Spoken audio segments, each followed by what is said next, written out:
Hi, gang. Welcome.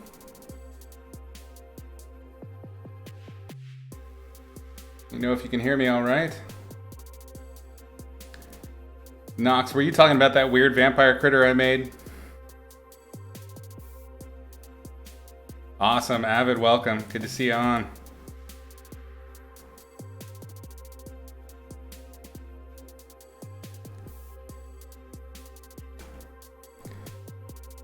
I was painting this in the last session. I figured we'd put a little bit more time into it, but I ended up using a lot of the techniques and things that I was practicing with this on a recent magic card that I just finished last night. It also is kind of like a dark keyed composition. So I found a lot of the things that I was doing here ended up kind of working out on the other side, which is pretty great. I always like it when the things that I'm practicing have practical effect, like right away. Kilrathi Soldier, even better. Greetings, hey. Sanabil, how's it going, my man? Baseman, cheers. Glad you could join. That's awesome. Thank you. We are just painting some monsters since Halloween fast approacheth. I thought it would be kind of cool to do some weird creatures, things like that. I figured I'd put a little bit more time into this one just to refine some of the materials a little bit more, but because it's kind of, it has its roots clearly in cosmic horror, it's kind of better if we don't figure out too much or explain too much. It'll benefit from a bit of mystery. So I'm not going to do a whole much more on this one, and I kind of have planned out my not the next painting per se, but the next kind of design I want to do. It might be a painting, it might not, but I wanted to do another thing that I like with y'all. That'd be fun.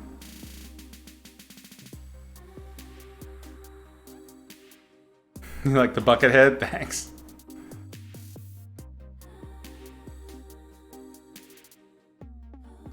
Yeah, the guy I'm working with on this new game I'm art directing, the creative director, he's very heavily influenced by the Souls-like games, Souls games in particular, and I've been doing a lot of research and kind of going down that rabbit hole. So clearly it's been having an effect on me, which is cool. I like that stuff. I just won't play the games. They're just too difficult for me. I'm too lazy. Being a lazy gamer, as long as you know you're a lazy gamer from the outset, it's not bad. You don't really need to prove yourself to anybody. I'm 40 years old, man. I ain't got time for that shit.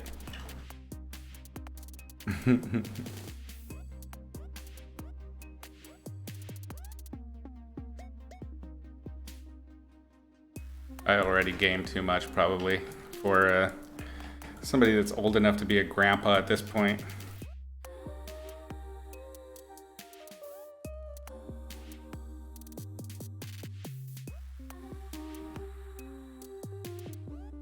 Although I love imagining the retirement communities of the future, when fogies my age start to punch our ticket and they start putting us in homes. Those homes are going to be so awesome. Virtual skateboarding. Everybody's going to have saggy piercing holes and tattoos. Video games like crazy. It'll be awesome. Not yet a grandpa, almost. Could be.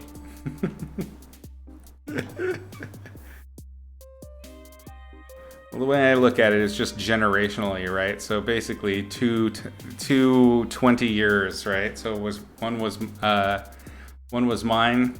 Could have had kids at 20-ish. That's when a lot of people tend to. And then my kids, if I had kids at 20, then they would be 20-ish now. And it would be the same thing. So yeah, grandpa potential right here, gang. I got that silver fox thing going on. Yeah. Uh-oh. Don't freeze on me now, baby. Hell yeah, you better believe VR retirement homes are going to be a thing. I can promise you that.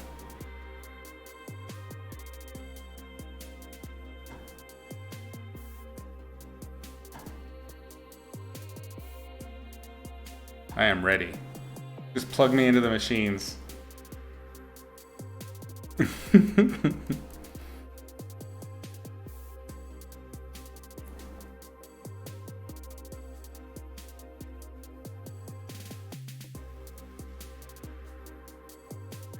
Yeah, even though I explain it again and again, it's a struggle that I endlessly have, which is to over define things in my paintings. Like, I gotta really constantly remind myself to just trust an indication and stop trying to make everything work in there, you know what I mean? So that was kind of the challenge with this last magic card I did. It was just kind of trying to relax and just let some things be. Not everything needs to be defined. Just get enough information down to communicate what I'm after and then move on to the next thing. Finished, not perfect, as they say.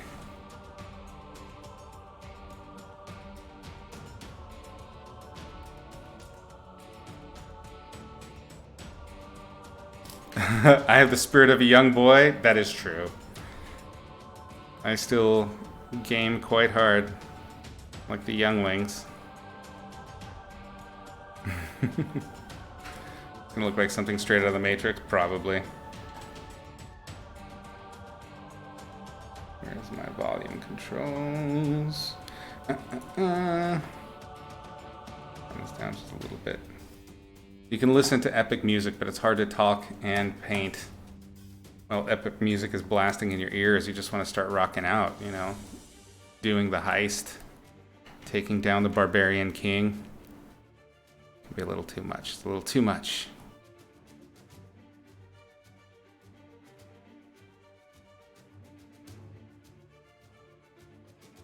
The baby face, but the beard his. Oh, yeah, it's like a round, I'm very potato roundy face. I'm fucking adorable. You gotta love it. Giant brown man painting monsters. I'm a dream come true, really. Now, how y'all doing this week?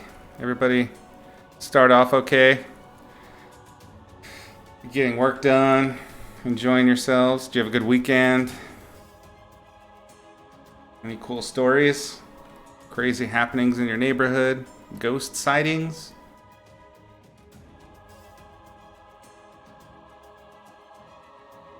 You know, everybody has ghost stories, right? I don't have any ghost stories.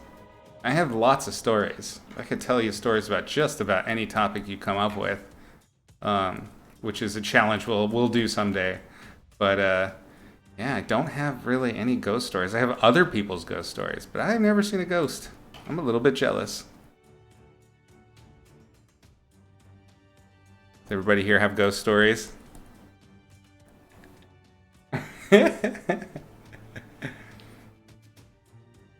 I can say giant brown man when I'm a giant brown man, damn it. You have a ghost story, but it turned out it was your grandma's cat? That's still a ghost story.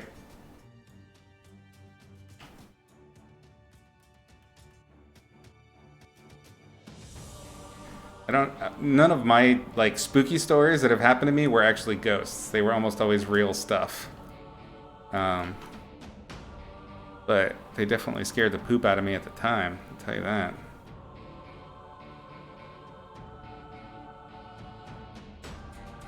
I think I'm just gonna kind of try and do like a little kind of herringbone implied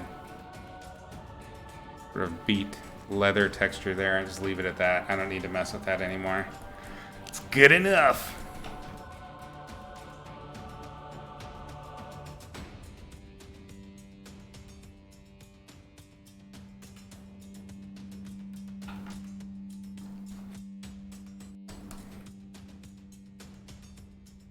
Flippy flippy. Drugs are trippy.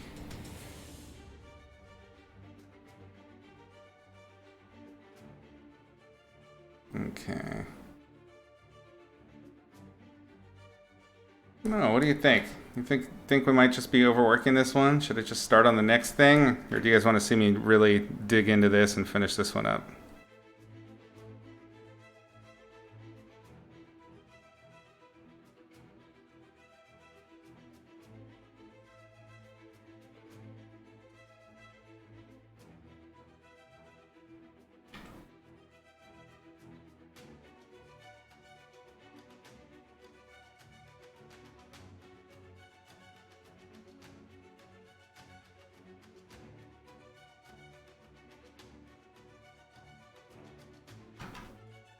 Well, pipe up if you get bored with this. I do have something else in the pipe. I think it's just about looking finished. You like the lost edges and think they work really well on a spooky piece like this? That's awesome. Thanks. Yeah, I think what we'll do is probably leave the lost, the lost edges like in here. We're not going to define all of this stuff so much and just leave it kind of textury. Definitely everything that's in our shadow pool, if you will. We're just gonna kind of leave it as it is. Lost. I'm trying to think what else I can do on the light side, though, that would help kind of make this work. I'm kind of thinking that his waiters need to be like, I need to do something with them just to make them work a little bit better.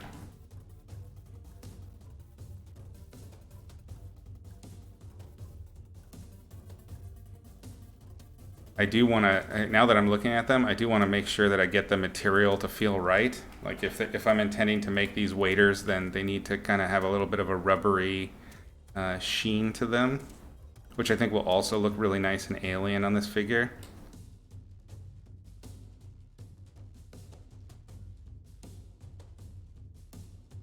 Some bigger dings and scratches in the bucket. That's not a bad idea. We can do that.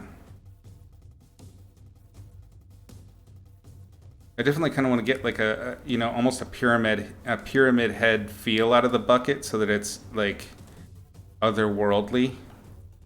I don't want it to feel necessarily like, just a pot. Although it does kind of feel like that already. We'll have to do something else to it, I think. So dings at least, and maybe some kind of detail feature or something like that.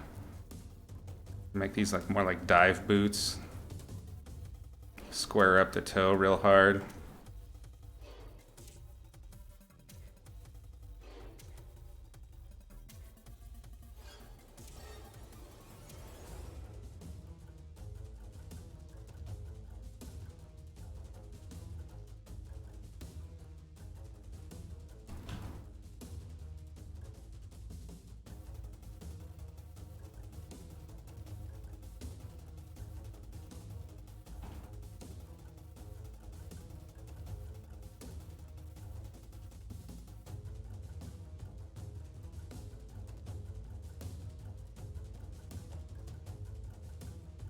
His legs are teeny, but you support the teeny legs. All right, we can make them teenier.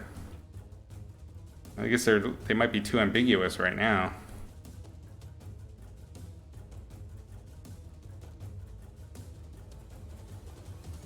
Lazy, welcome. How you doing up so late? Hope you're doing well. Brava.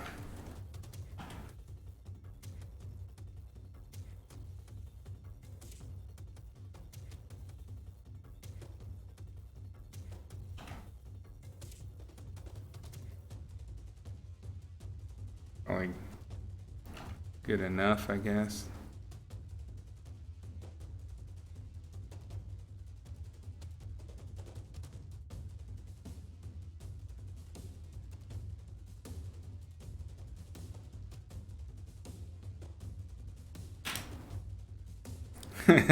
No teenier, Cypher. That's enough.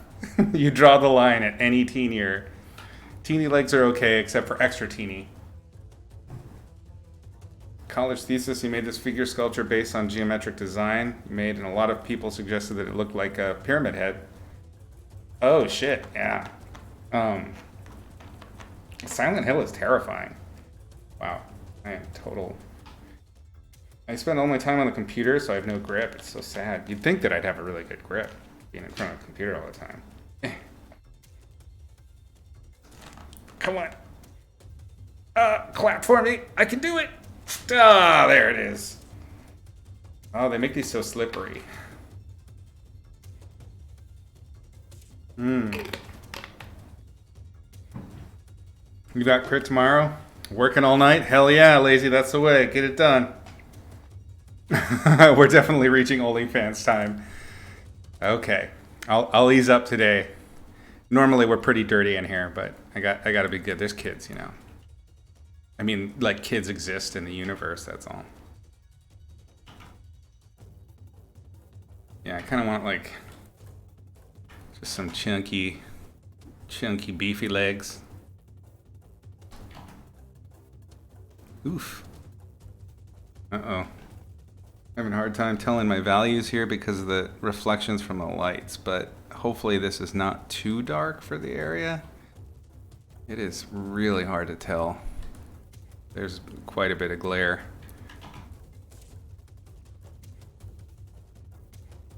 I don't know. You guys let me know if you see any like real dark spots.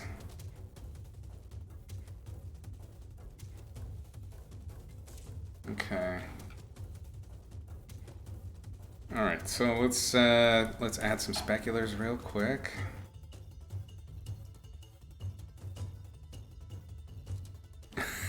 You're 9 years old. Well, welcome, Avid. At 9. Looks good on the TV? Okay.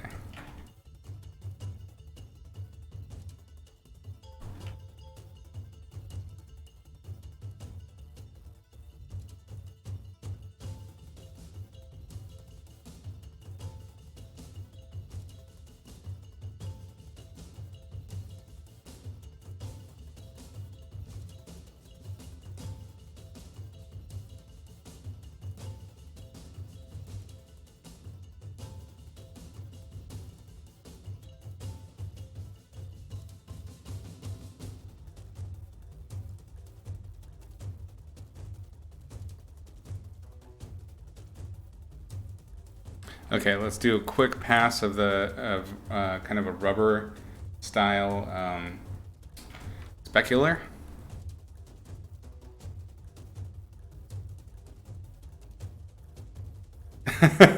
A big screen. Oh, I didn't even know that Twitch TV actually offered smart TV options. That's pretty great. I'm on TV, gang. Look, Ma, I'm on TV. That's pretty cool.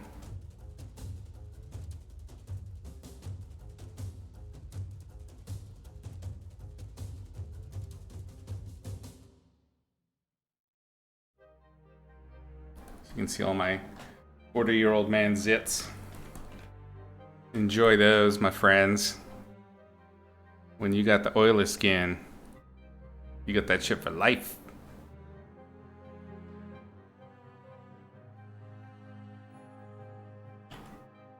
Okay, so just quick little hints of the speculars to give me kind of a broad plane that they live on. And then I'm going to come in and hit one more value brighter. And we'll just walk away from it at that. Walk away from the pants. And then we'll finish the helmet, and then we'll move on to the next piece, I think. We got a good Halloween spook here, I think. Okay. That's pretty good. Let's just do... no, let's just keep using the same. We'll just go real light. That was the whole point of this last... why I started doing this, guys. I wanted to experiment with these techniques that I saw. Like a lot of these little hatchings and very slight pumps and value. Like even this is too bright for what I was seeing in the reference.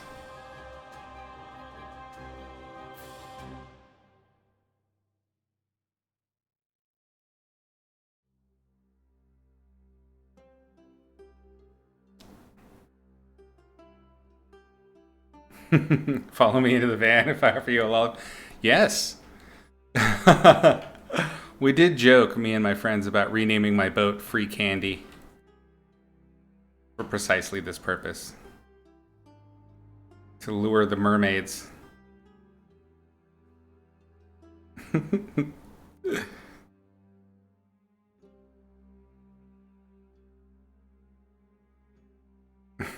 Everybody loves sweets.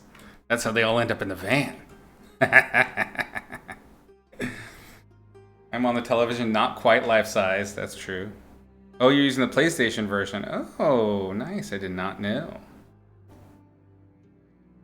Don't you have to name your boat, or am I making that up? You do have to name your boat. My boat already had a name. But here's a fun fact for you. According to maritime tradition, renaming your boat from the name that it had when it was a first as a whole is super bad luck. And you got to do all these like weird rituals or some shit to appease the ocean gods. But there's all sorts of ridiculous rules.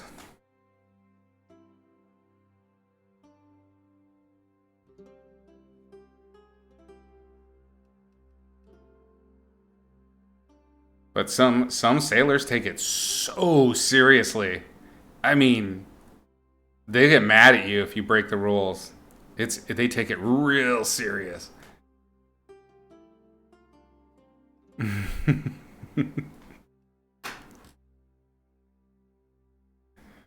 Well, Fusa, welcome. Thanks for joining. Glad you could join us. Let's see, what were we saying? I missed some stuff up here. You guys are chatting up? Don't I have to name? Oh, I got that one. You want some sweets, Cypher? Okay. Well, it's almost Halloween, so it's time to come on down to the boat.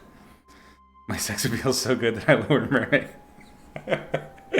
Yeah, but which kind is it? Is it like reverse mermaids, where it's a fish on top and lady on bottom? I think that's probably what I tend to appeal to. I definitely couldn't have used worse luck on that boat. I suppose. I mean, if you think about it, though, I survived. You know, for everything crazy that happened on that boat, I made it out alive. I'm here now. I have awesome stories and, you know, permanent bodily injury, but it's cool. I mean, I think ultimately I had pretty good luck. But yeah, it is a good thing I didn't rename it. It's a trap. He'll take all your art power. It's true. I'm an art succubus. Or no, an incubus.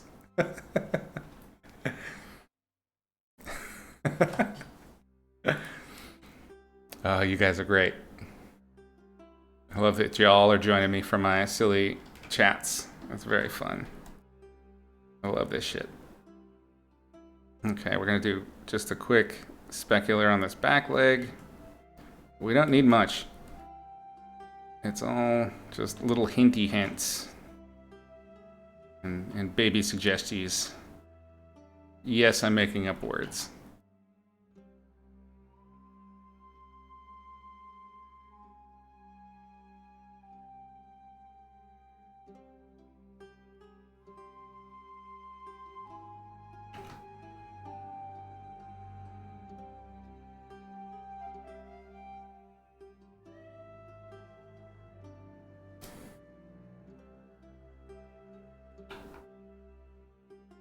You just sent a raid my way? Awesome. Thanks.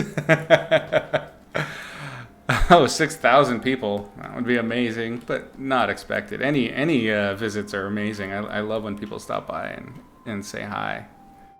That's so great.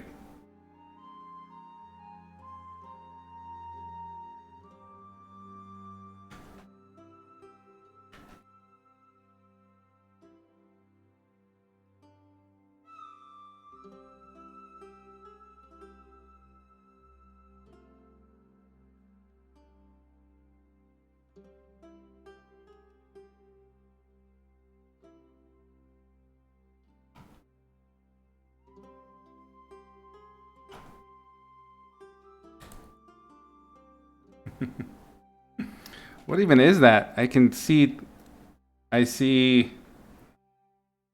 Is that William Wallace?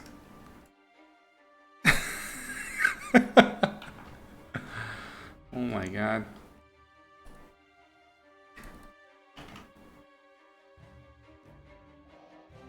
William Gibson doing terrible, terrible Scottish accent.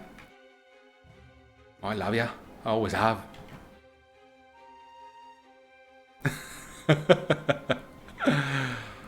Paul Scott, welcome. And crew. Oh, that's so awesome. Look at y'all. Oh, it's so Scottish in here suddenly. I love it. Thanks for the follow, gang. Oh, that's the best kind of explosion. Welcome all. Greeted by a perfect Scottish accent. I love that you chose William Wallace, the Gibson version, to do your raids with, man. That's just chef's kiss, brother. Chef's kiss. How you doing these days? Long time no chat.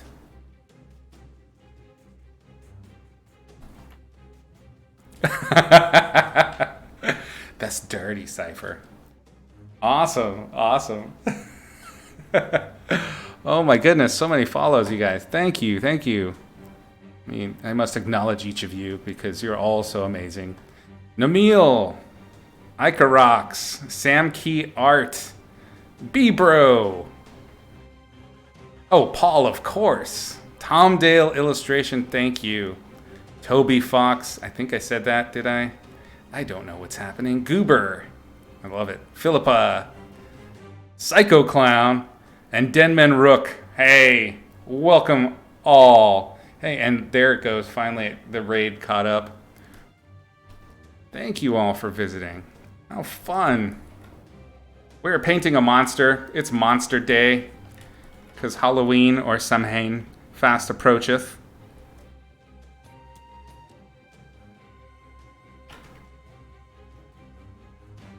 Thank you all for that.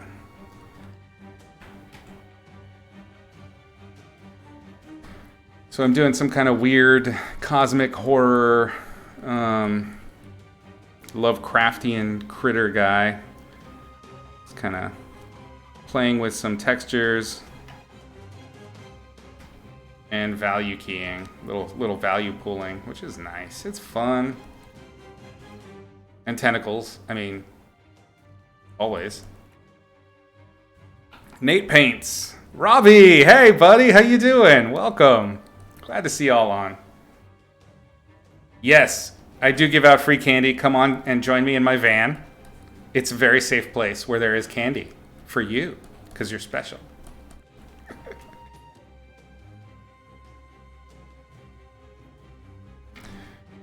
This is where the preverts come to gather. We can smell our own.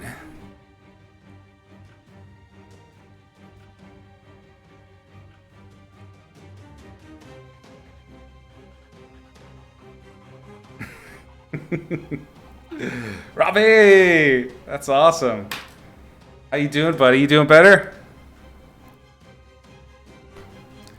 Tell you about the projects I've been on and how amazing I am. I don't know about amazing, but I've worked on a lot of weird-ass projects, that's for sure. Video games, things like that. Recovering slowly, but surely. Oh, man, that's great news, man. That's really great news.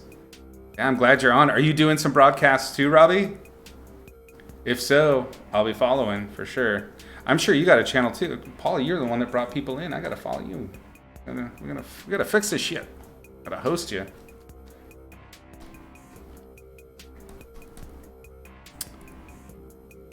Medical mysteries are the worst? No kidding. Dude, let me know if you need anything, any help or anything like that. I imagine you probably got a lot of folks that you can chat with on that one, but I kind of was out in the woods. I was a naked babe in the woods with a pocket full of candy in a van, and I had to figure it out kind of on my own. But I'm still learning. But if you need any help on anything, let me know. It's really fun. I'm surprised at how much I enjoy it. I didn't think I would like it this much. It's all these new victims.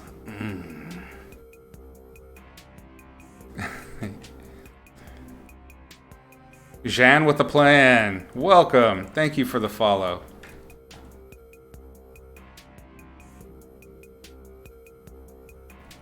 Yeah, anytime, brother. Let me know. And when you're starting up, man, we could totally do like a little fireside chat, catch people up. That would be so great. Yeah, I haven't seen you in ages. Lots happened, huh? Let's see.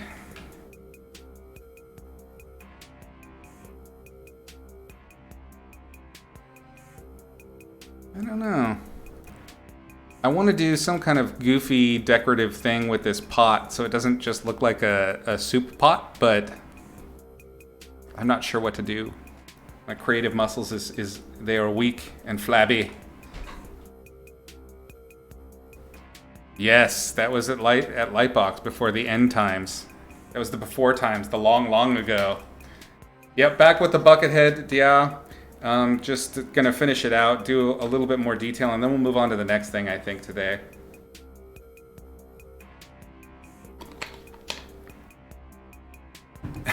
Baseman. Oh man, Paul, thanks for stopping by and rating and hanging out, brother. It must be damn late there. So if you're just getting started on freelance, well, shit. Good luck. Have some coffee. Enjoy. Thanks again for hanging out. We'll see you, brother. Y'all should definitely be giving Paul a follow.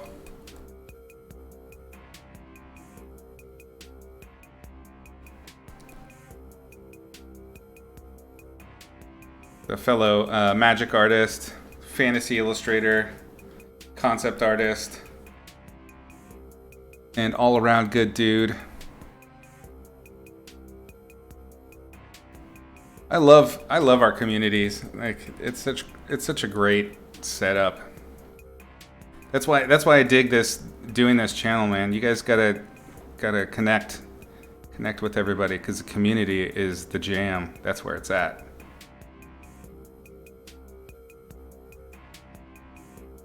So if you are just joining, this is not typically how I paint. This like these really tight close-up renders. This is kind of an experiment that I'm doing based on some speed paints, quote unquote, that I saw on YouTube. I had this very nice kind of Rembrandt chiaroscuro style.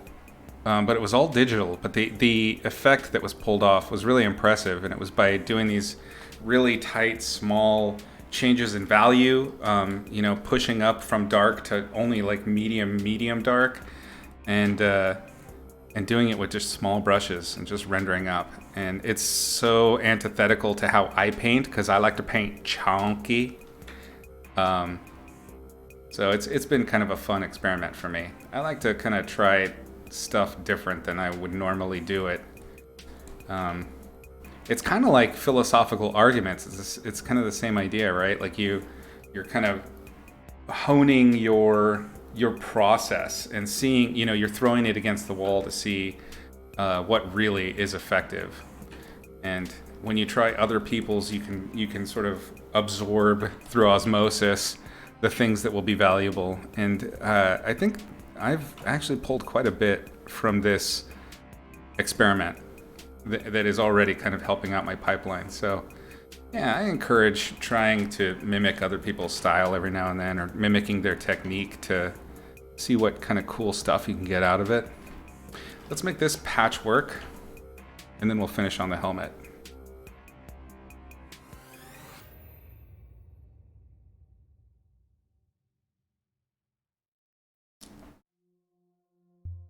Oh, full on. Paul is awesome. You got a new art piece for your zine roughly done? That's great. How many left do you have, Diao? Did you get the artist's name from that?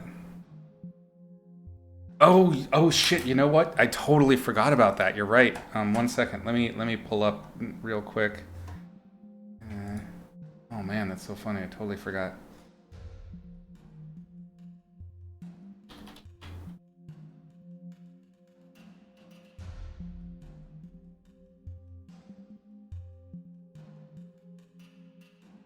It's I think an Eastern European artist. I'm not entirely sure. I'm literally scrolling through my YouTube history. You guys can't watch this. Very naughty. That's a lie. It's mostly game development stuff and one-wheel reviews. Here we are.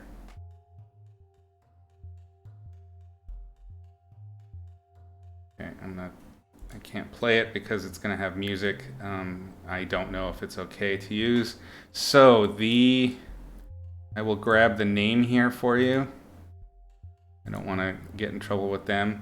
They've only got 1.7 thousand subscribers, so you all should absolutely give them a follow.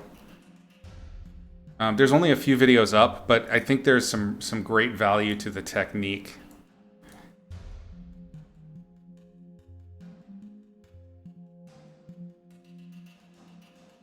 I don't want to burn your eyes with this text. This is the person's name character. This is the artist's name on YouTube anyway. Ray Cat Ollie. I believe I found their stuff through ArtStation, but they don't have ArtStation logos. They don't have ArtStation links on their videos that I'm seeing right now. So if you do a search for this name on YouTube and probably on ArtStation, you should be able to find this artist. But it's great stuff. It has a nice, soft, very airy looking style to it. They're great. It's not exactly the stuff that I do, but I like it for that reason. There's this really beautiful painting they did of a centaur type character. Well, not a centaur, it's a leotard, where it's like a half lion, half woman, and it's beautiful work. I think that's my favorite of the ones that I've seen on the YouTube videos. Well worth checking out. There's an ArtStation link on the YouTube page. Great, thank you. Let me copy this. Olia Bosak. Okay, thank you. There's the link. Of course I'm ruining it, I'm sure. Olia. That's a great name. So cool. Yeah, so the one I was talking about is Some Fragments Speed Paint. Give that a look. Take the Speed Paint title completely with a grain of salt, because it is not in any way a speed painting that is sped up 4 to 8 times. It is not a speed painting. That's just a normal painting. When artists do that, it kind of bothers me, because then it kind of puts an idea in younger artists' heads where they think that they need to be painting at that speed and operating at that skill level, and it's super unfair to put that in people's heads when they're just learning. So understand that those are not speed paints, but they are beautiful paintings. So there's my caveat for that.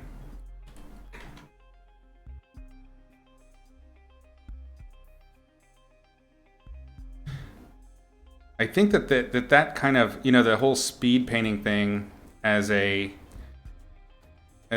the definition just kind of flipped on its head probably happened, after conceptart.org.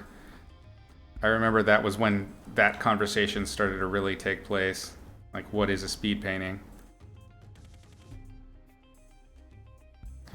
Okay. I was planning on doing patchwork here, and I'm getting sidetracked. Anytime I talk about something else, I'll lose my train of thought with the painting and find something else to paint on.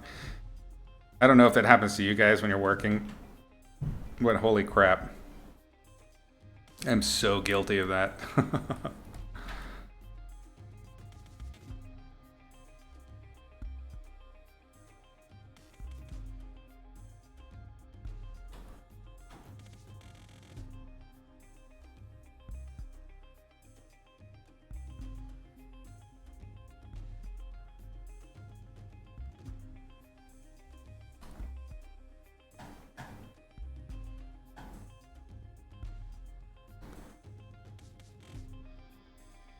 You draw way too fast because you used to watch sped up videos. Yeah.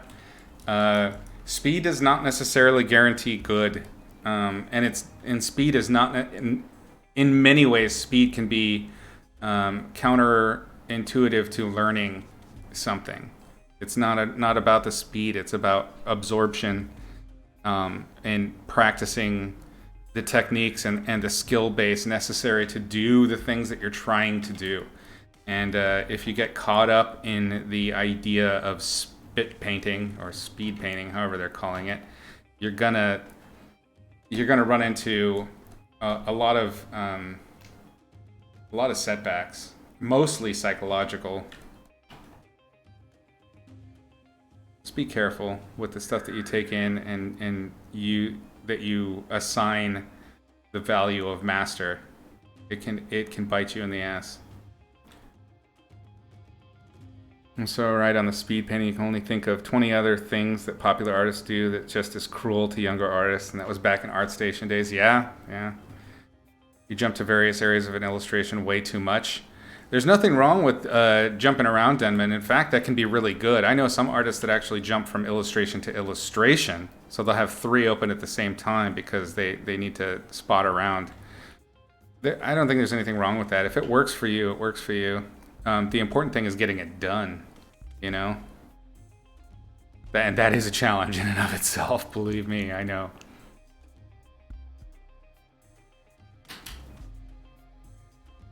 Or newer artists, do you think many artists are more open about their process now and there's so much less shame in, for instance, using references? Totally.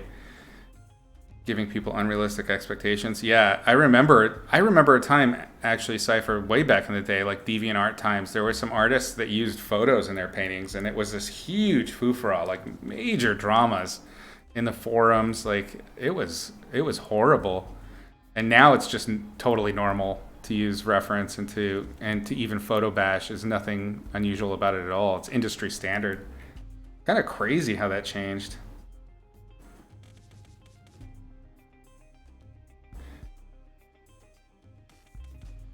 Sam Key, I think I must have missed that one. Welcome, thanks for the follow. Nikki, welcome, thank you for the follow. Spit painting, yeah, speed painting. You'll take this advice on speed heart for your F1 career. Probably don't do that. You're not going to do well with that. Oh yeah, no worries, man. Diao. RG Villain, what's up, bud? First heard about me from Peter Hahn. Awesome. Glad you found me. I've been enjoying the stream. Just became a patron. Hey, thank you so much. Thank you for your support. I love Peter. We go way, way back. I don't know if he told you. We went to high school together, me and that guy. Love him. It's like my brother. Well, welcome. Thank you for joining us. We're painting Halloween haunts. Put a bunch of drawings on one canvas because you like to be able to go where you find obvious place to continue. Make it easier for you to keep concentrating. Oh, that's great. Yeah, find the methods that work for you and stick to them. Experiment. But, you know where your strengths are and what helps you stay productive.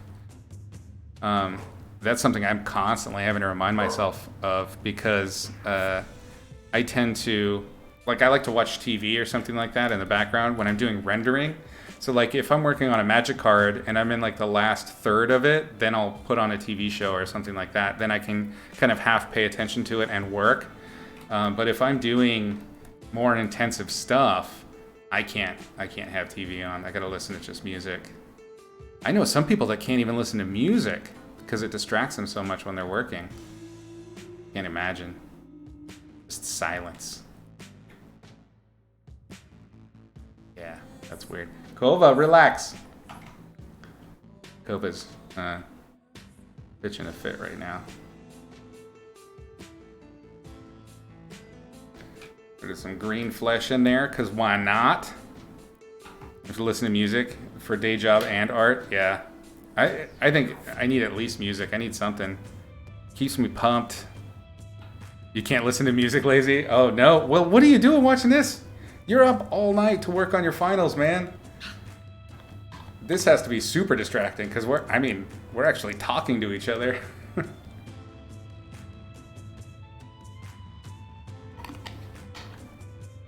You can't listen to music with words or high tempo? Man, I'm totally the opposite.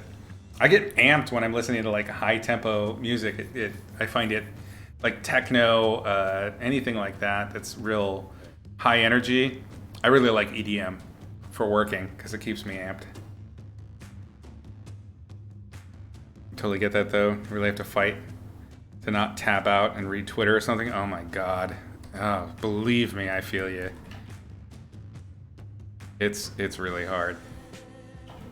It's such a temptation. And then you do it, and then you come back to your painting and you don't even know what the hell you were doing.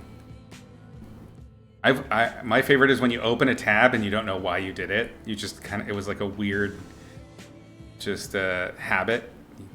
It's the weirdest feeling. It's like you're a zombie, like you're out of control. Somebody else is controlling the wheel.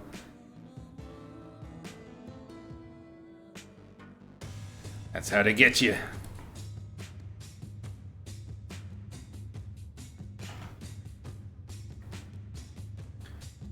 Okay. I keep coming back to this even though I've called it done like numerous times. Let me do real quick. I'm gonna make a new layer, set it to color because I don't want to get into this too much. And I'm just gonna try to imply that the leather has like a different, that it's coming from different sources here and there. That's probably even enough, just that little bit, hence that it's something weird.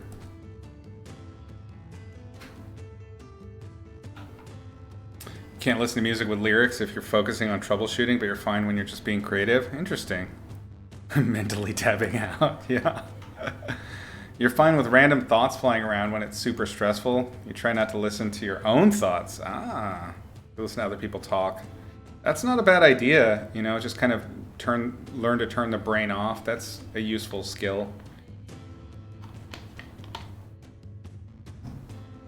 B-Bro. Oh, I think I've thanked you already. It's weird that it's like just slowly catching up. I don't know why it does that. Thank you for the follow, Exploding Dice. Welcome. Appreciate that.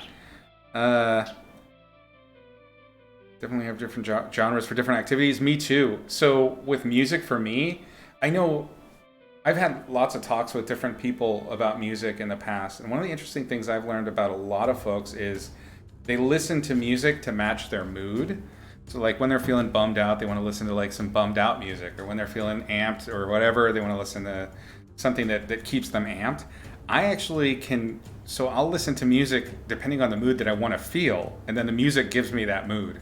I don't know if that happens to anybody else, but that's totally the way I do it. So like if I want to feel amped, I'll listen to amping music, or if I want to feel mellow, then I'll listen to mellow music. I am completely affected by the energy of the music that I'm listening to. I'm a total puppet. When you listen to something with high BPM like hardcore, you enter hyper focus. Whoa. Especially with strong bass on the headphones. Oh my god, that's so cool. Yeah, it's just the energy keeps me awake. Sometimes I like feel sleepy in front of the computer. I'll just be like nodding off. No. I have totally fallen asleep at my computer. I'm sure that's happened to all of you at some point or another in your careers.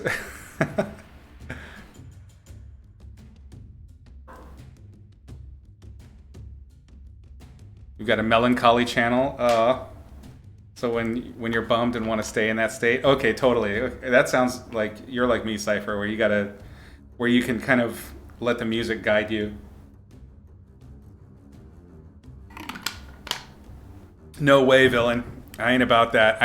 I don't want to be pumped all the time. It's like drugs, right? You don't want to constantly have that specific kind of high. Sorry, kids. I keep forgetting. Never mind. Don't do drugs. Stay in school. Don't do school. Stay in drugs. I don't know, whichever one. Whichever one Mr. T told me to do. Do that one.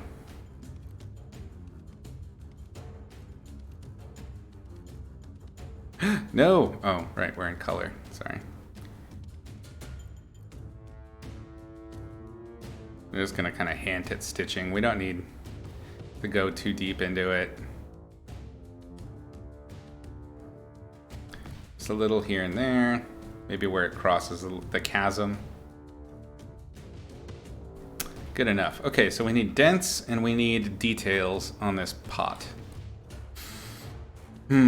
What would be kind of alien and strange? We could do maybe like like holes or like little portholes or something. Let me get a different brush that's better for this. Let's do this one. What if we do like little portals, but they're in like really weird spots? Like that would be uncomfortable to try and poke your eye towards. That's kind of fun. Get checked out by it.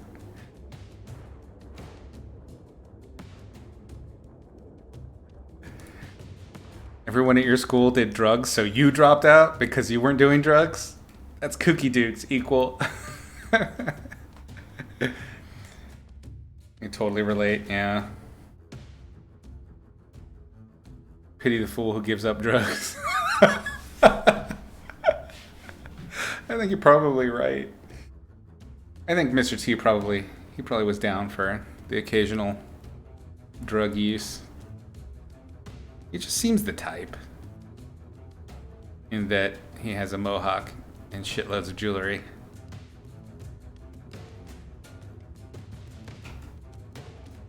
Every guy I know that's ever worn a necklace was a drug user. Just saying.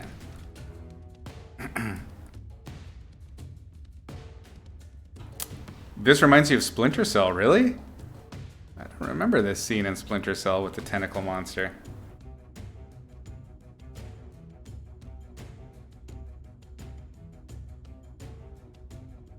It's kind of like a Kachina doll.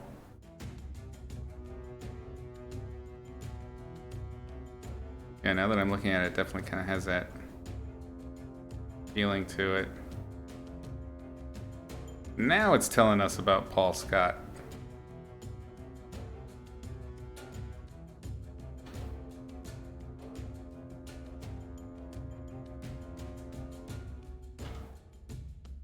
This machine is very useful. Yeah, I think that works. Let's add in a little bit. You know, does it work? No, it doesn't. I don't think it does. Nope. Nope. Nope, nope, nope. Let's delete it. Let's try something else. Let's see. What about...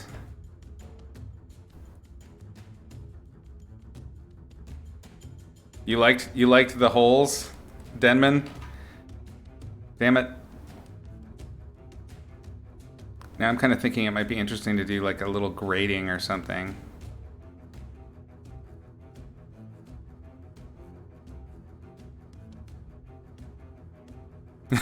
You did. I'm sorry. I let you all down. We'll see if this is cool, we'll go this route. But if not, then we'll just go back to the holes. But we definitely need something on here, I think. It's just too...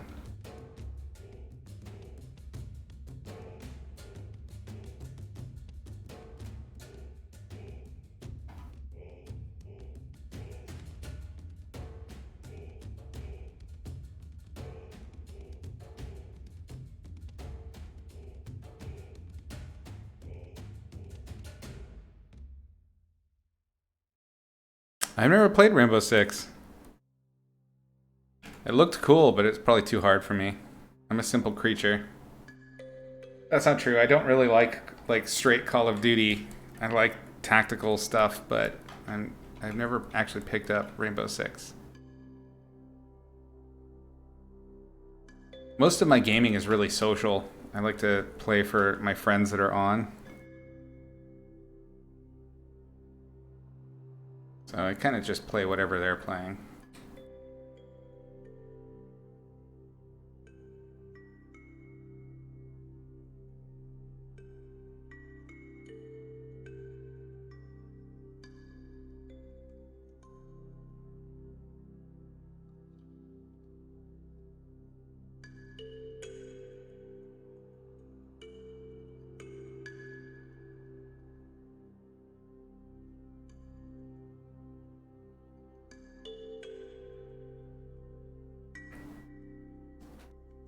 Maybe a big crack, a rugged edge with a tentacle or eye glinting through? Possibly.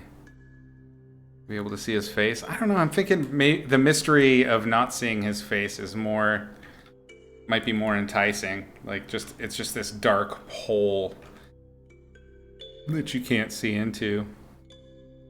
An eye would be dope. Man, maybe something glowing in the darkness. It's very Halloweeny. Let's see. I'm just trying to think of like patterns that would be a little bit alien.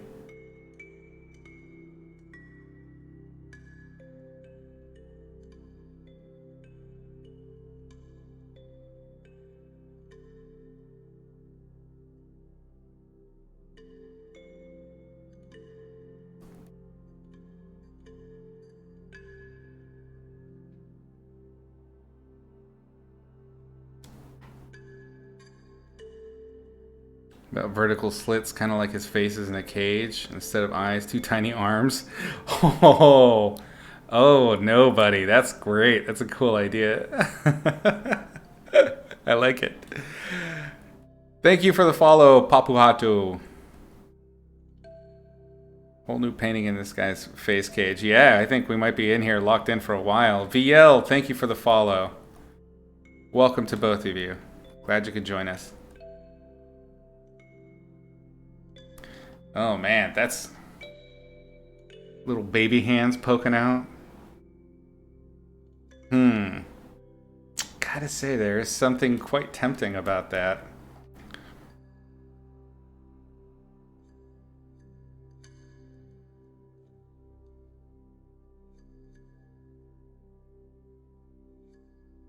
Just trying to match my perspective just a touch more. Give it a little bit of a belly to the ellipse. It's not exact, but that's okay. We live. We live. Life finds a way.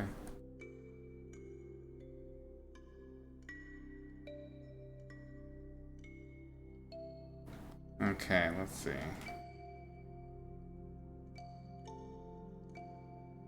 What if we do wider slats? We could do that. We need a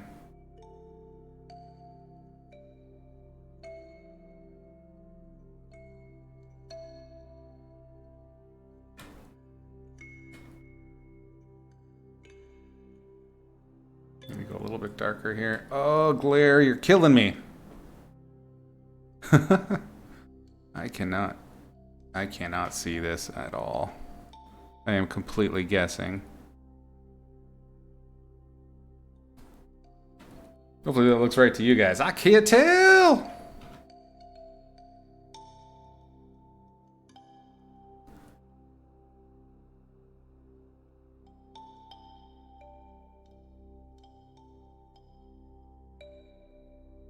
Yeah. Yeah.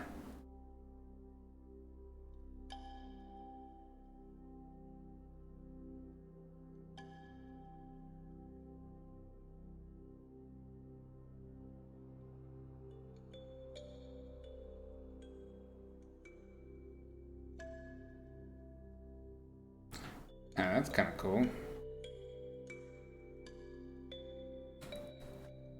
Okay, let's do some quick material definition here. The cheapest way to do quick material definition for metal is just to do edging.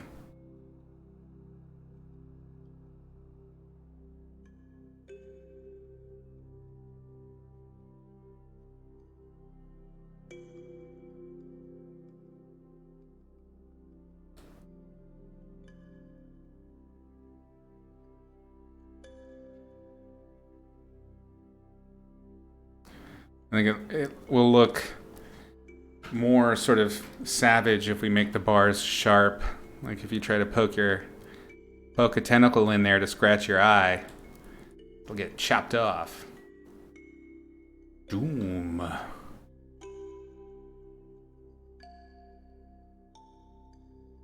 Because now this is all open to the light, it needs to pick up a little bit of that light.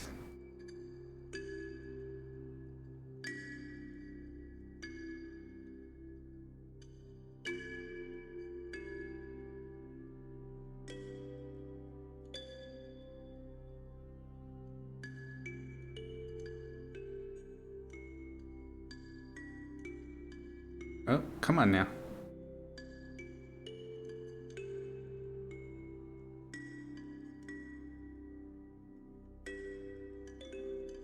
I kind of want to get a little bit of that background back. This is why I like doing this on a different layer, because then we can kind of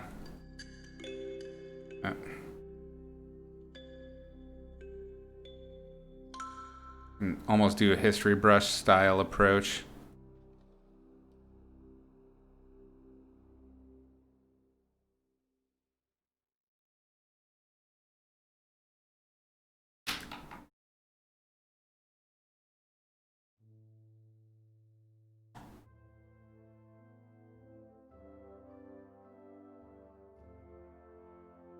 We're getting a lot of weird non-subscribers trying to post links. Looks like we got some bots in here, gang.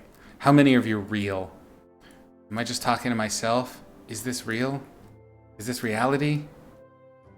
Am I alone in the Matrix? The bots have me. We are one.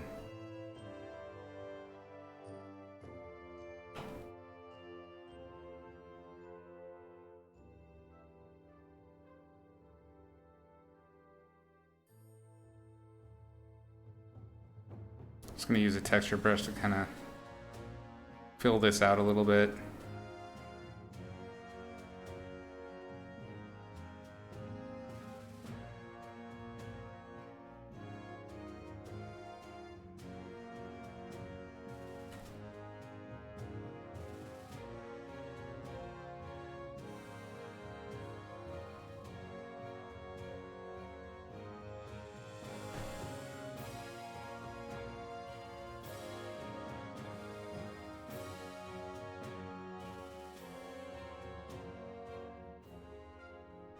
Okay. Okay. Meow. Meow. Not bad. Let's do real quick hint at goddamn bloody monitor. Nothing's going my way, guys.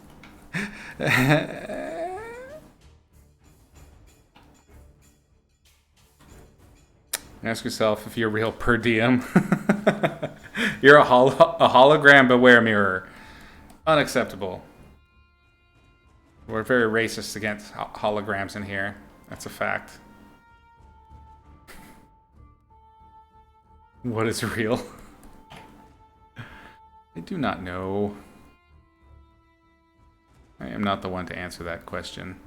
Especially with the shit that I make.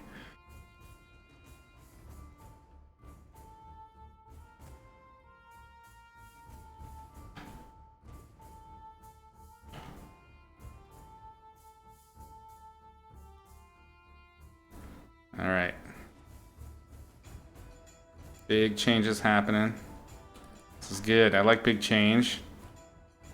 I like it when things kind of go in a direction you didn't intend or originally think of. That's one of the reasons I really like working in a group. I enjoy group working, group projects. Sure, 99.9% of the time nothing gets done, but the ideas that generate from working with other people are pretty tight. Like it. Okay, let's leave that be for a minute. We'll look from a distance. Let's turn off the lights or the colors. Okay, real quick, let's do some dents.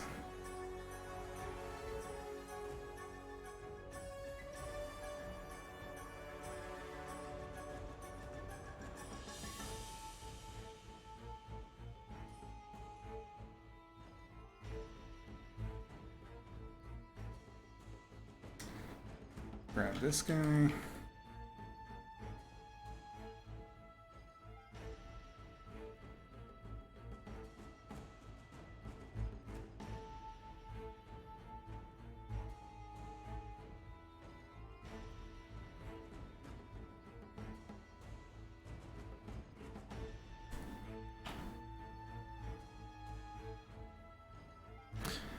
When you're doing these kinds of little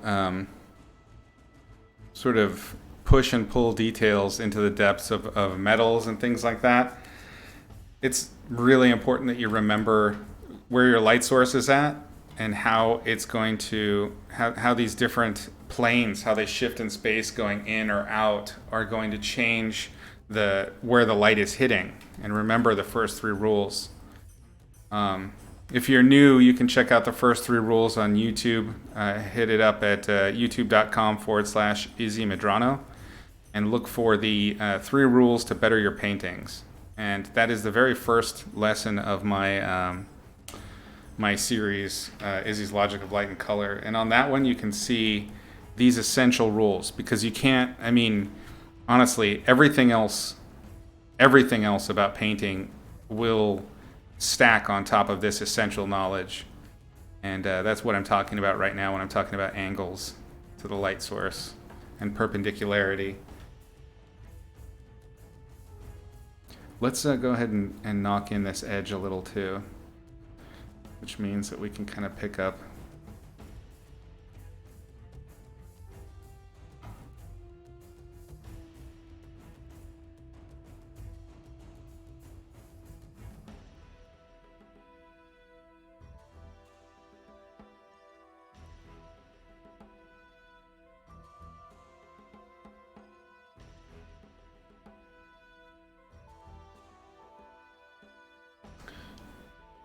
grab the light side.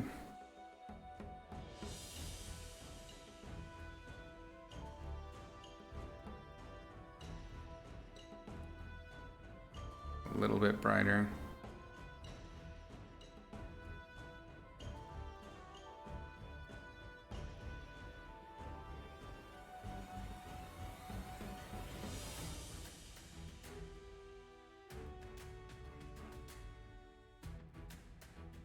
I like to try and go out of my way to make sure that the rhythms of introduced battle damage like this kind of continue throughout the different features. So if I'm going to have if I'm going to do a scar on a face, let's say, and it crosses the cheek, I'll try and make sure that it hits the nose too. That's just sort of like a little bit of narrative building for your character design or whatever it is you happen to be illustrating, because you want to have it feel a little bit realistic rather than like it's makeup. So you can't really damage the cheek if it's a full swing without also hitting something that's sticking out further, right?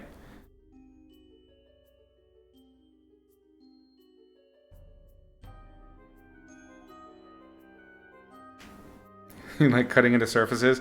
Yeah, it's pretty fun. You get a cool effect for very little effort, and I dig that.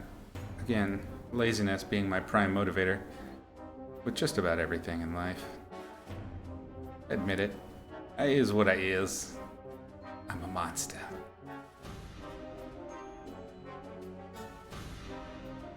Okay, that's good enough for this. Let us see what we can do in regard to an eye. Let's save first. I need to check real quick to make sure this value is not... No, it's actually lighter than these other values. Oh, that means we can go darker still. I'm gonna color pick from my my accent values there and use them to darken inside the cage, at least here.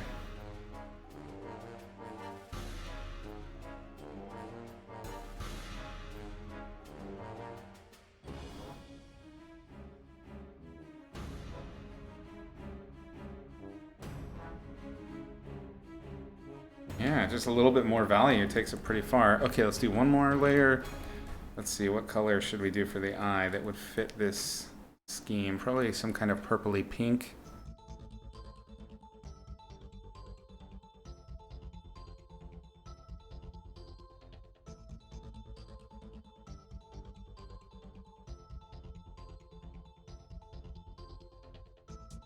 I am just painting in and then shaping with the smudge brush.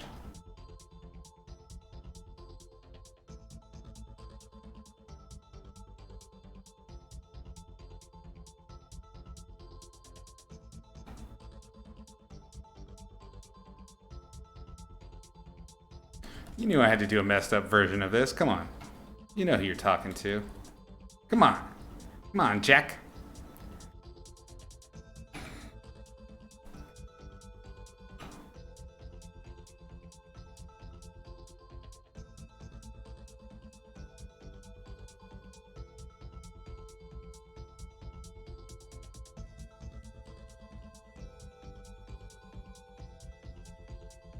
There's a character from Greek myth. There's a shepherd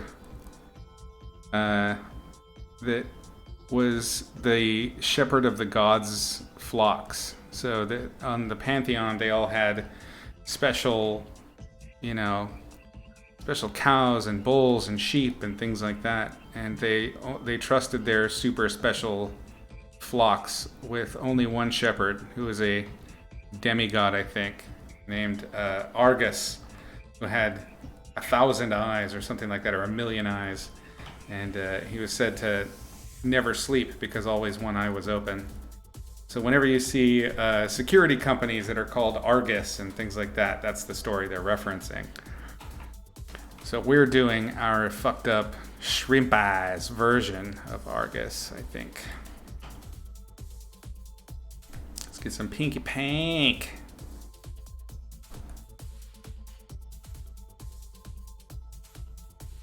And maybe even in each sort of cosmic iris, there are more irises. A hive mind. An entity of entities. We are legion, for we are many.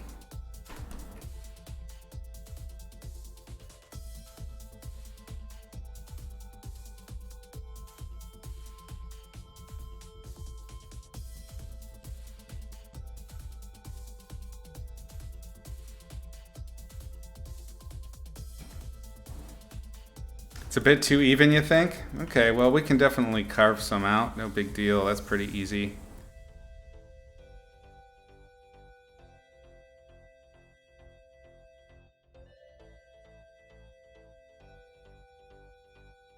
As we well know, this is one of my biggest weaknesses when it comes to designs, is I tend to be overly symmetrical and rhythmic with stuff. So we can easily go in and kill some of these. I'd say make sure I have multiples that have 3 in. So let's get rid of some of those.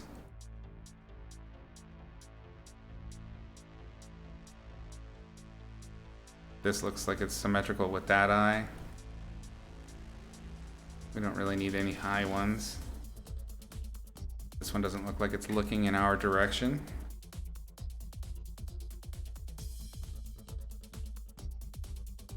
That one looks like it's too dominant.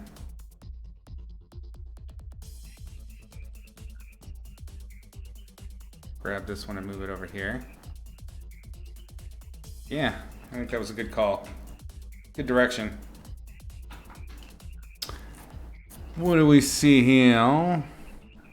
Multiple people's thing is always trippy. I agree. Memento Moriist. I love it. That's a great name. You've chosen to name a layer. What layer would you like to name? And what will the new name be? The eye is the window to the soul. I've heard that. Soul of darkness. Clustered darkness.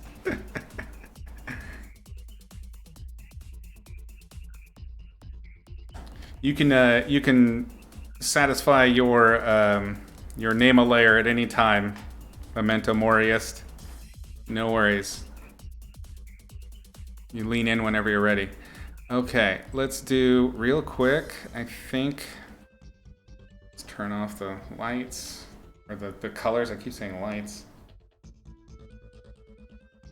And so there's this part of me, there's an instinct that I have to just continue rendering to round this out and to explain some of the forms, but that's totally against the point of what we were originally doing. So I'm not going to mess with that.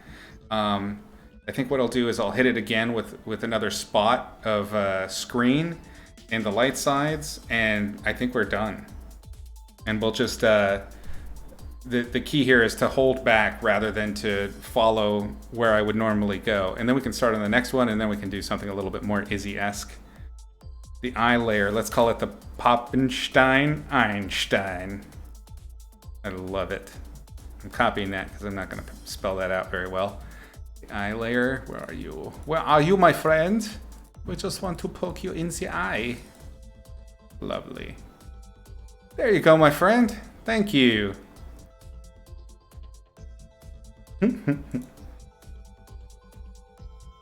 It does seem appropriate. You've done well. Somehow it looks German. It definitely has like kind of that, yeah, Germanic fisherman, East Coast, Maine kind of thing going. But I think that fits. That's very Lovecraftian. So yeah, let's do over Poppenstein Einstein. Let's do a screen layer.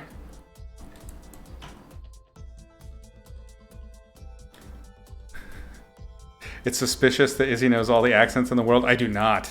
Paul Scott, for instance, would be the first to tell you my Scottish accent is fucking terrible. That won't stop me doing it. I will always do it. But it's one of my favorites to do. But it's awful. You really like making a low opacity screen layer and blur it. Gives the lights a nice soft feel. That works really well, yeah. Oop, that's an oops. That's an oopsie oops. Let's not do that. We need darks. We'll find it from there. I want this to be kind of a greenish light. A very sickly greenish light. It's going to bloom here. And hopefully it will accent nicely against the purple pinks of these eyes.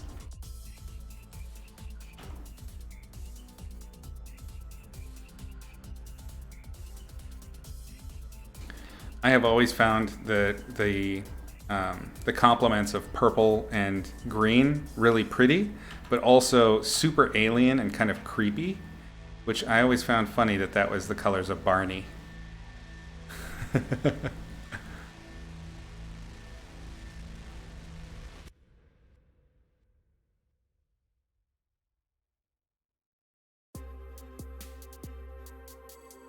And I'm not going to let any of these lights pass into the shadow side at all.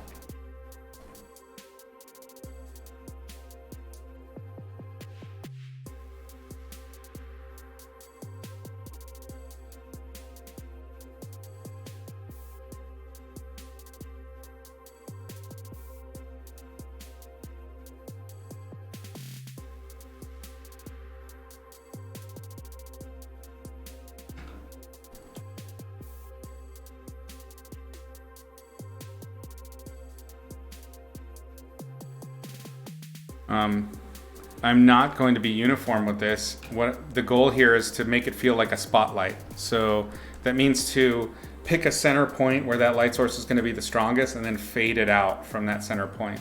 So I may fade out this bucket even more and keep this shirt being kind of the original spotlight center point that I had before.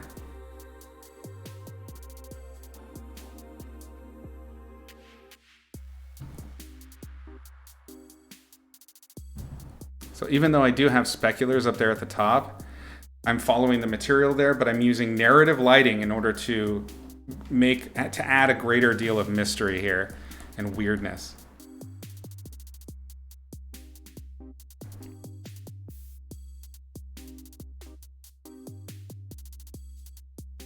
Definitely kind of want to draw attention to this square.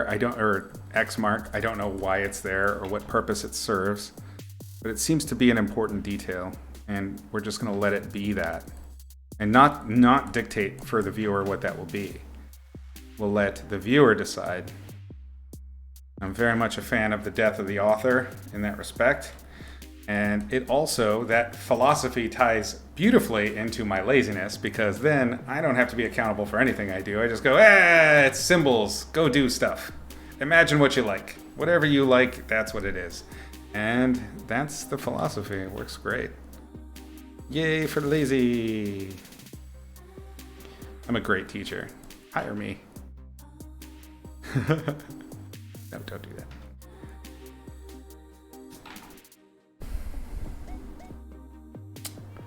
Thanks, Equal Art. I'm glad you like it. Have I ever tried the Sketchbook app for Android? I have. I have it on my my Galaxy Note 8. It's pretty good. When I picked up Procreate, though, it kind of took over for me in the mobile market for painting. But the Galaxy Note is fantastic because it has the stylus, even though mine is broken. Take a look at this majesty I've done here. So the back end fell off, so I have just a piece of tape to prevent it just slotting in and getting lost deep in that little cavern. Crazy. Anyway. Yeah, Wacom's super fucking expensive. So honestly, so is the iPad. So if the Galaxy Note's working and that app is doing it for you, fucking rock it. Grind boots. I'm gross. Oh no, we're all monsters here, my friend. Welcome.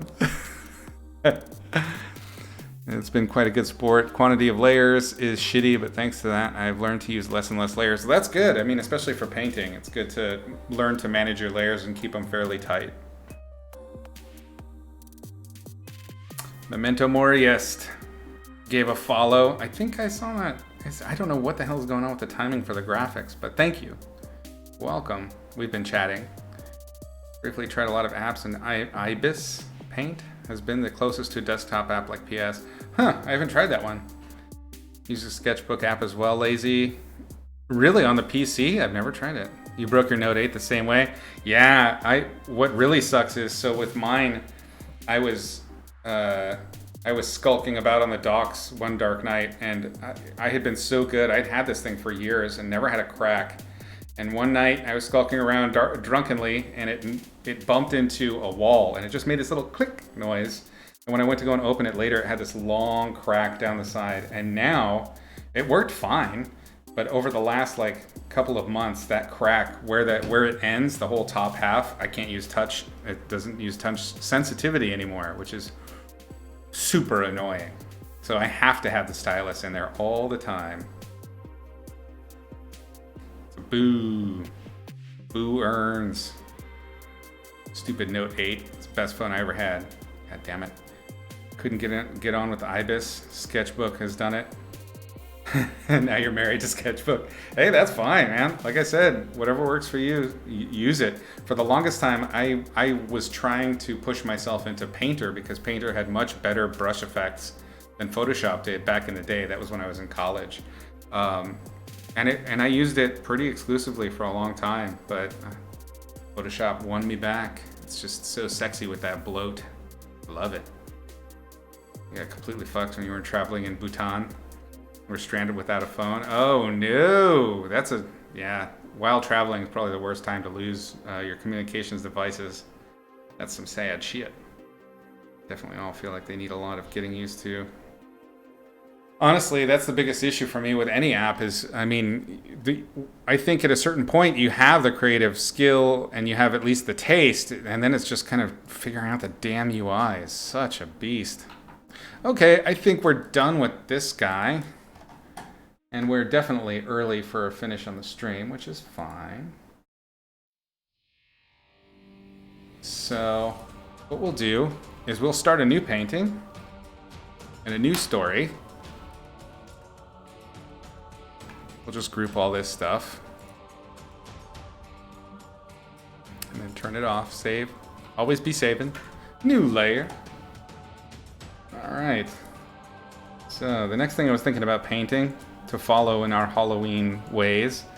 So something that not everybody knows about me is I'm really into pinball.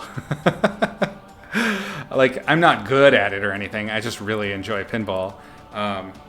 And I have some friends up here. Portland has some of the best pinball barcades, I think, on the planet. There's so many here. And I was so excited to move back to Portland to play pinball at the barcades right when COVID started. So I have not been able to play any pinball at all, really, since I've been here because I'm too afraid of catching the cooties. So yeah, I downloaded an app on my iPad. I think it's called Pinball Arcade, and it has a bunch of my favorite tables on it. And one of the ones I've been playing the hell out of is this one right here. Attack from Mars. This is a favorite. I only got into pinball in the last, I'd say maybe 10 years. It's a relatively new hobby for me. I didn't get into it when I was a kid. I didn't play any arcade games. It's too expensive. But It's pretty fun, and this is one of my favorite tables. I love this one, and the same designers did another one called Medieval Madness. And between those two, I'd say the vast majority of my time is spent on those two tables. So what I wanted to do was a redesign of our alien from Attack from Mars, a Martian, if you will. We're going to do a little Martian action. How fun is that going to be? Need to learn Maya for college. Blender is got. Blender is pretty great. I never had to learn Maya, but I really, really like Blender. It's a very artist-friendly app. Terminator 2 is still the best pinball machine in history. Oh, Summers guy, you are... Oh, it's on. Let's meet outside. It will be fisticuffs at dawn. No, that's a really good one, too. I like that one. And surprisingly, the new... the Walking Dead tables were pretty good, too. I was surprised. But there's something about those like late 90s, I don't know, how the tracks go on those are just so smooth. It's not so gimmicky. Or the gimmicks go with the tracks really well. You went back to drawing and made it good, 70% more disturbing. Now it's the way you want it. Awesome. Hoon got you on Maya, Cypher? Really? I didn't know Hoon knew Maya. That's amazing. It's hard. You could probably kick my ass, Summers.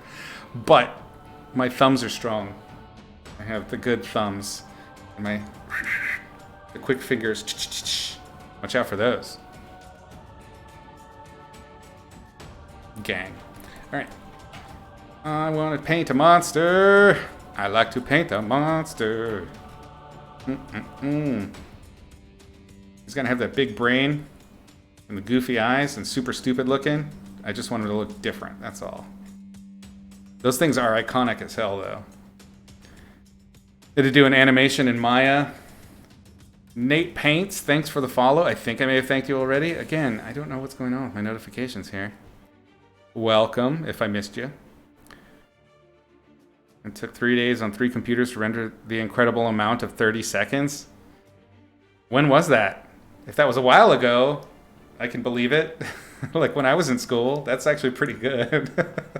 You're never touching a 3D program other than Blender. You managed to get to a render to complete your mission. Yeah, Blender's really good, and it's worth the time. And there's so much, because it's open source, there's so much material to learn from on Blender that's free. There's basically so much that you have to actually divide it out based on the time of release, so that you only get the newest stuff, because Blender changes and evolves with the needs so quickly. It's a great application. I recommend learning it. He sent it to you. He had access to the freebs. Nice. It wasn't even 5 years ago. Really? Huh. Yeah, that sucks. Well, the other thing you got to think about, like, so for, I work in video games a lot, so we have to do a lot of heavy-duty optimization in games, and I didn't really think that would carry over to illustration or even animation as I was learning Blender, and I started doing some prop backgrounds and some tableaus for scenes, and then I would take the shot and then do paint-overs of that, the screenshots that I rendered out, and I discovered that the rendering was still affected by the complexity of the scene. I still ended up having to learn to optimize, even though I was rendering just a still shot. So maybe that's part of it. I don't know. I never took animation courses, but optimization, I have discovered for my own 3D usage, is important regardless of what you're planning to do with the 3D item, if rendering is going to be involved. Yeah, Cypher, I recommend giving Blender a try. It's much, much easier to get into. The engine was a higher end one and the Macs weren't. Yes. That's the difference right there. I was doing my original renders on a gaming laptop, and it was very slow. It took several hours to do some simple renders, but I was using it, and it did pull it off. My new machine is much, much faster, admittedly. But hey, that's the one thing that's guaranteed to happen, is you're always going to end up having to deal with the machine creep and the feature requirements.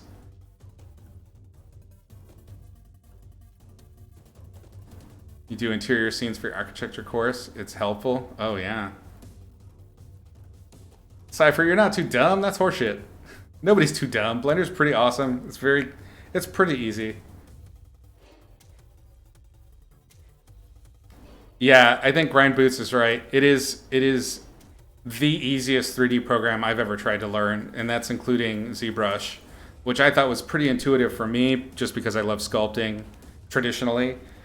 So a lot of that stuff kind of transferred over. It was the UI always that I was fighting against, but I was able to understand it pretty easily. Half of Blender is just optimization. That's true, and it's optimization, and they bother with making it easier to use and lessening the bloat. It's almost the opposite of Photoshop. Blender Guru has amazing tutorials. That's what I did. Yeah, Blender Guru is basically Blender for Dummies. You start with opening the program. Literally, downloading, installing, and opening is the very beginning of those lessons. That's what I did. I made the donut too. Everybody made the donut. It's if you want to. No one. I ain't pressuring anybody. You can't get past the donut. Well, the donut kind of gives you everything you need from the get-go. Like it introduces you, like a good tutorial should, by giving you a practical assignment, and then kind of letting you loose from there. But that said, there is still so much to do in Blender that it's still overwhelming. So actually, I was talking with my creative director, the partner on this game that we're working on, and one of the things he mentioned that I thought was actually a really good point when it comes to learning is that it's so much easier to learn something new, especially applications, when it's learned in context. So the best way to learn something like Blender is to have an idea of what it is you want to make first. And then you know what to look for in order to make it. So by deciding ahead of time, okay, I'm going to make this specific kind of illustration, or I'm going to make this specific animation, or this specific kind of game. By doing that from the get-go, you're going to have an easier time managing what you need to learn. It'll automatically start having you looking for pipeline-specific solutions to your learning. So I think it's worth checking out. But if you're one of those people that works better by doing a project, absolutely, that's the kind of thing to do that with.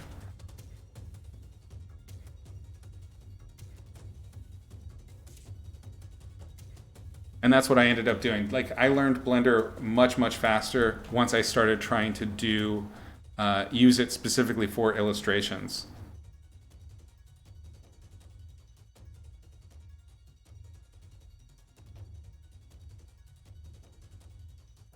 These guys have the weirdest necks.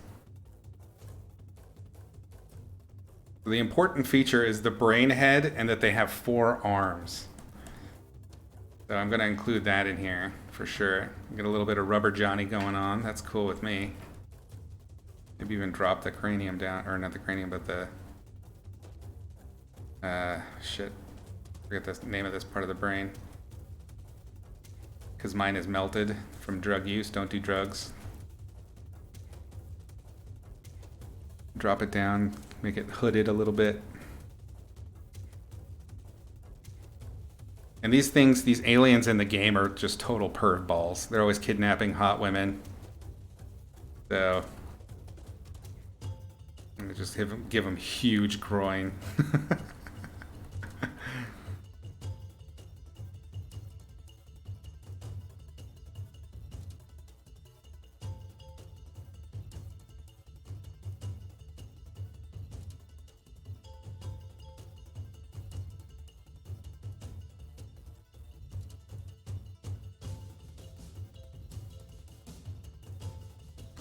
I don't have any ray guns. It just looks like they just have creepy bodies.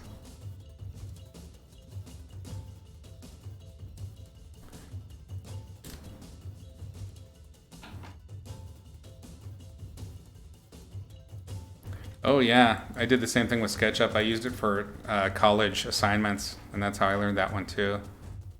Keeps your drive to do it alive when you have a purpose and a goal. Absolutely. Need a spaceship model right now. You hate SketchUp, Lazy? Yeah, I mean, Blender is just better at this point than SketchUp for what it does. There are now plugins that you can do. Basically, you can do SketchUp in Blender. You really don't need it anymore. But it was pretty great for its time, especially as a free product. Just being able to quickly block out buildings and perspective. Yeah, that's how I used it, was just for straight up perspective for my illustrations. I have several old Magic cards that were built originally on SketchUp way back in the day. I hate every single one of those paintings with a deep, deep passion that could melt a sun, but I did use SketchUp for them.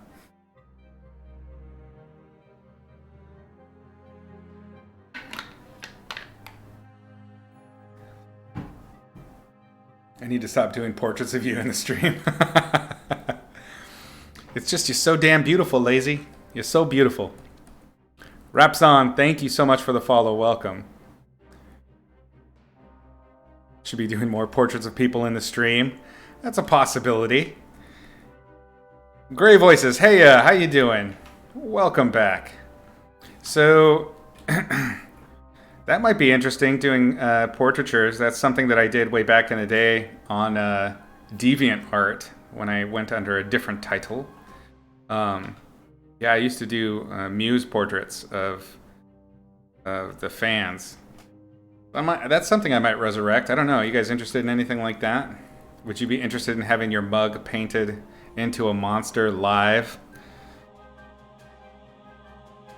I might have you, so if you're into that, I might have you just submit like some high-res photos of interesting lighting and funny faces or whatever to my Twitter, and I might start doing that.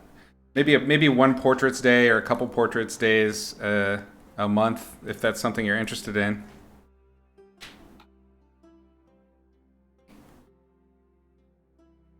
You like that idea, Lazy? All right. I mean, it's something I've definitely done before.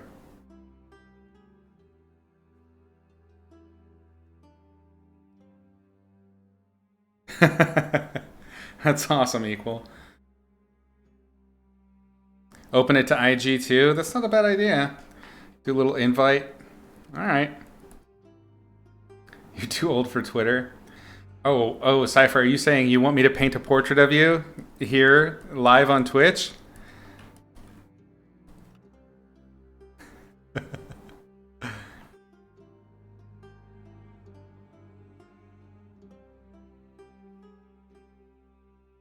No. I don't know if you guys are genuinely interested in it. I'll add it to the agenda and make that an activity that we can do together, which would be pretty fun, I think. I just want to make sure everybody's nice and nobody's dicks about anything. I want everybody to feel comfortable.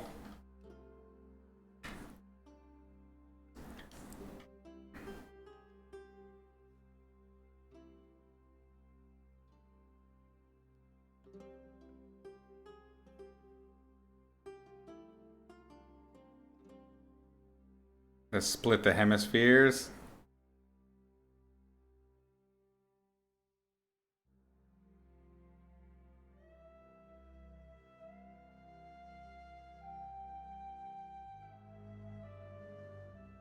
I don't like what I did with the arms, so we're going to get rid of those for now.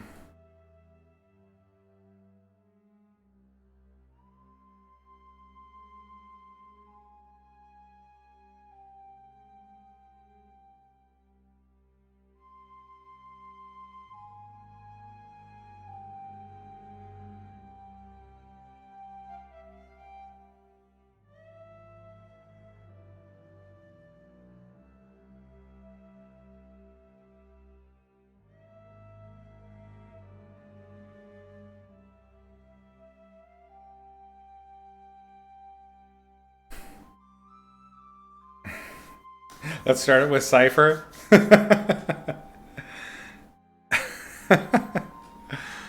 Fair enough.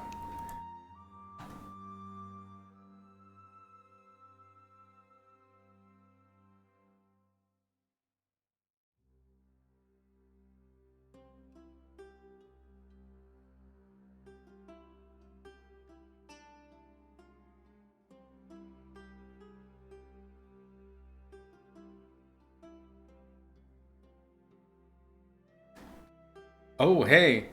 Have you any of you guys started watching Lock and Key on Netflix? I just started it. It's pretty damn cool. I think it's written by Stephen King's son. I'm not sure. I think it's one of Joe Hill's works.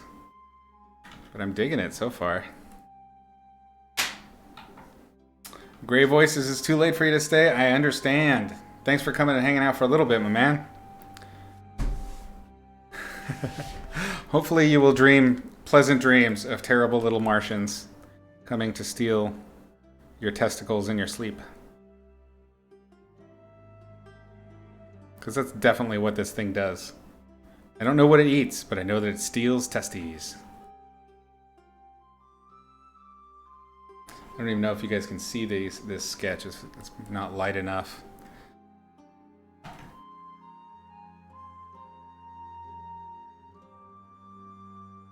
Ooh, ooh. Easy now, cowboy. Easy now. Settle, settle. All right. But for sure, it would be cool to see people get their visage memorialized on this channel. Sure. Do that. Come to the right place for night terror. Your favorite snack is salted nuts. I like salted nuts too. I'm a big fan.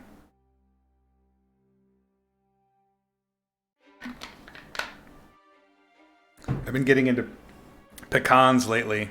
I don't know if any of you have had those caramelized pecans where they do salt and sugar and butter basically, and you just fry it in a pan till it's crispy. Insane. It's magic candy. Nikki V, thank you for the follow and welcome. Hopefully that wasn't one of the far previous ones from the raid. The thief stickle.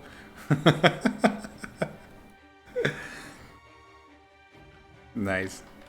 He comes in the night and gargles your salted nuts. Beware. I think maybe these. Whoa. What, he's knocking around downstairs?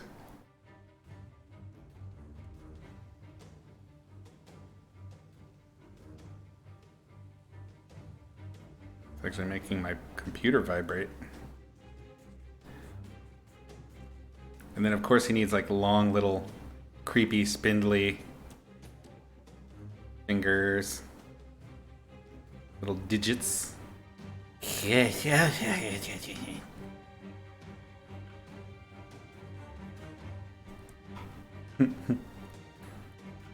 Come for the monsters, stay for the testes. Ooh.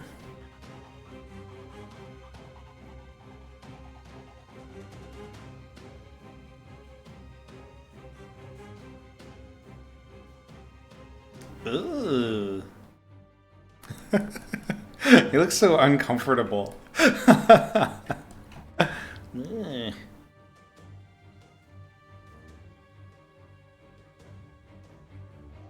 It's his very weak wrist, I think. Just like, I don't know.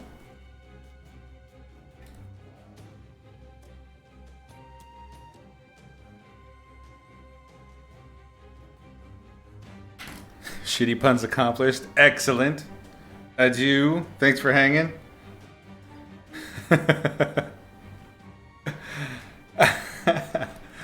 Diao, no. He's just hungry. You can't punish him for his hunger. It's in his nature.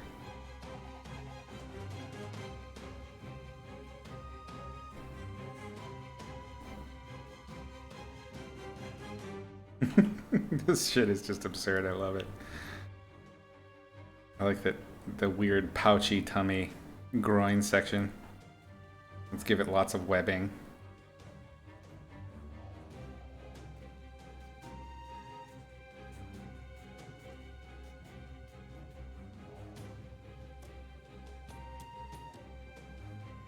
It's Halloween!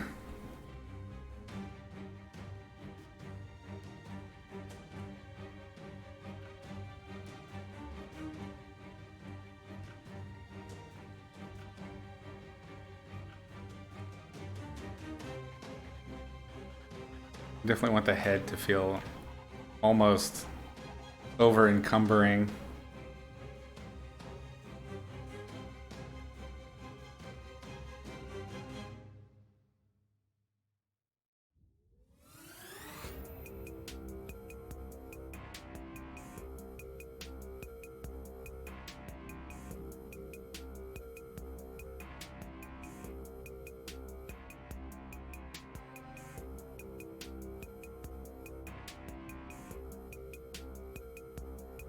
Yeah.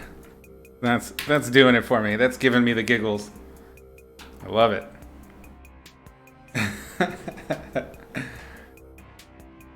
Hope your slumber is actually not filled with nut stealing Martians. Yeah.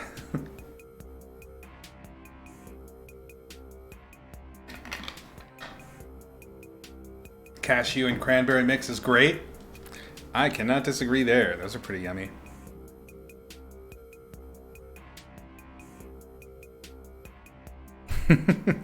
Snipping it off. It's the whole body augmentation thing, you know? You just got to commit to it all the way.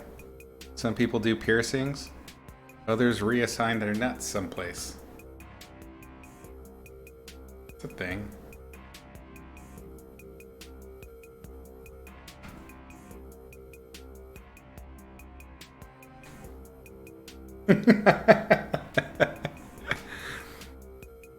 Cypher, you must away. Thanks for the brain food stuff. Always good. Well, thanks for hanging, Cypher. It's good to have you on. We'll see you next time.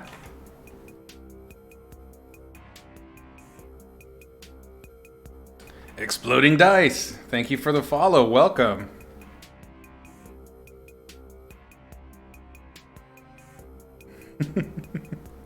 You all scared Cypher off with all that nut talk, eh? Alright, let's see. I'm blaming you for what I do. Like your typical parent. I think let's really augment this mouth even further.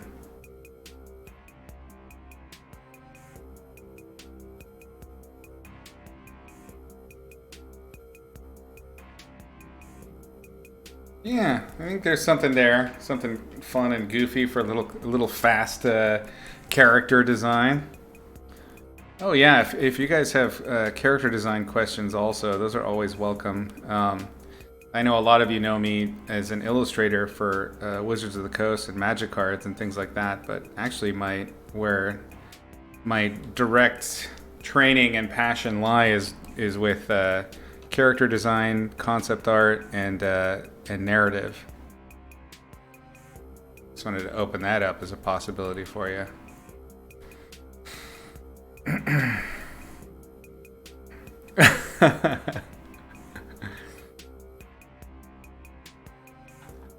You've upset him with all this snipping talk.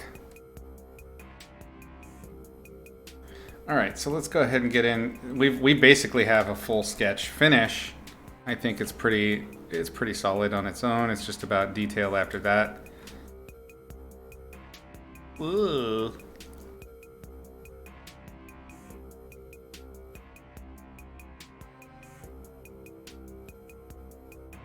So let's start picking out lights. I like to do background first. We've kind of established that we're going to have sort of a top down, maybe from this direction. I don't even know what I'm drawing right now. What is that? That's an arrow. Guys, I just drew an arrow, or I had a minor stroke. That direction, kind of a little bit center of our picture plane. So we're going to have a lot of nice cast shadow here, I think. It's going to be the focus, which is fun.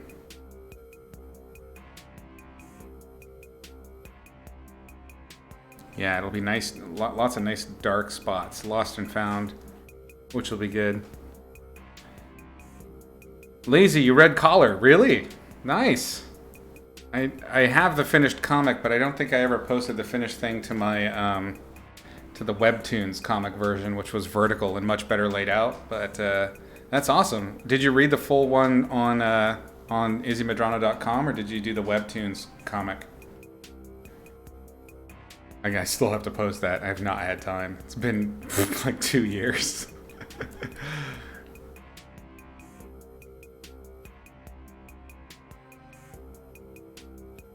All right, let's do something kind of neutral green. It'll look super green against that purple though. Oh, it's just the Webtoons one. You were wondering where the rest of it went? Yeah, it's not that it went anywhere. I just have not been able to modify the remaining part of the issue 0. Oops, that's on the wrong layer. In order to put it up on Webtoons, because it's almost like doing the comic all over again. It's like re-editing a movie into a director's cut. The layout's so different. In the meantime, there's Maggot to read, and the Granny Claymore serial startup I did. If you're looking for content, yeah, I'm sorry about that. I will definitely have to get on that. Honestly, I didn't think anybody read it, so I just kind of was like, nobody really cares. I tried. I give up. I spent so much time on Collar that I think when I really got no response to Collar, that was enough to kind of really fuck up my trajectory for a little while, and it really bummed me out that nobody was into it because I tried so hard.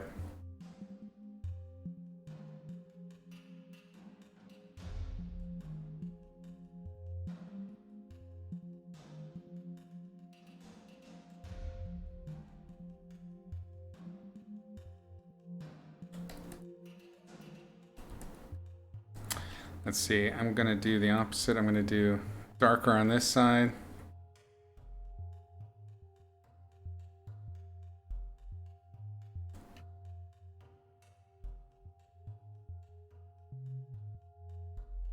And lighter on the shadow side so they can play against each other. This is a concept art trick, just so that you have the strongest contrast possible on both the shadow side and the light side.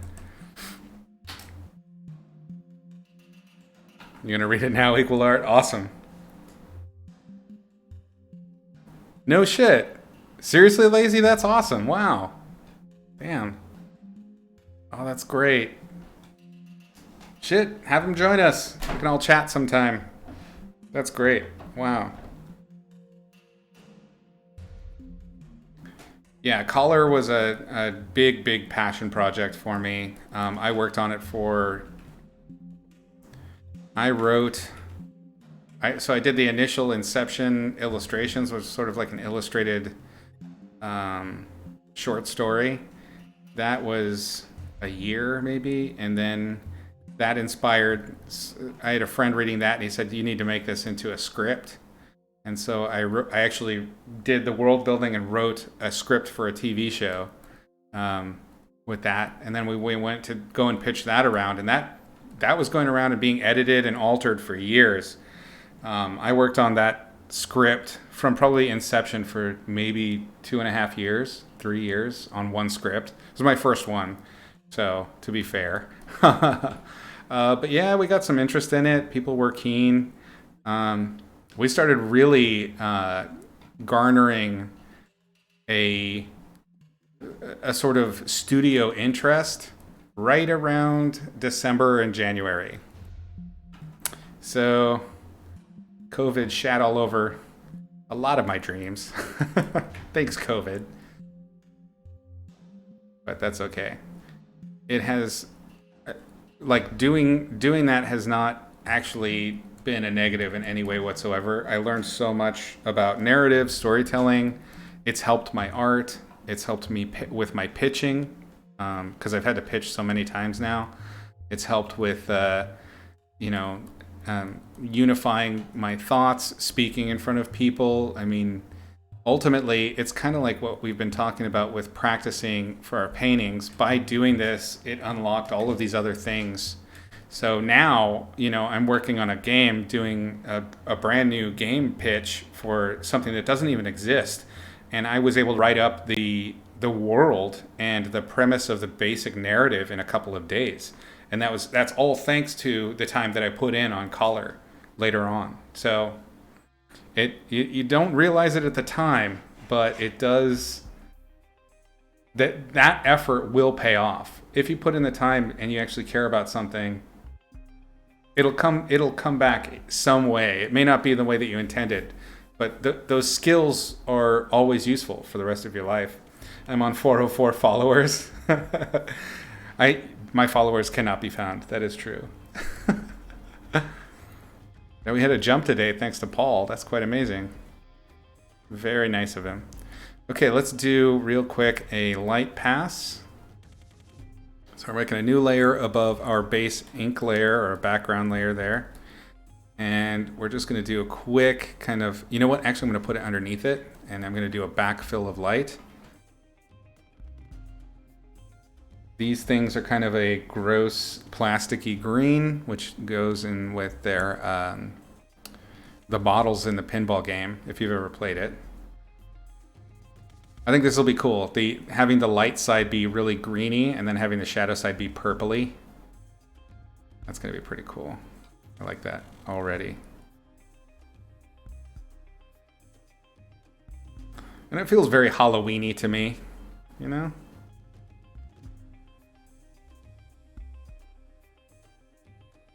I'm gonna have to work on this facial expression a little bit. He looks very pathetic, which I did want to do a little bit, but I've kind of overdone it.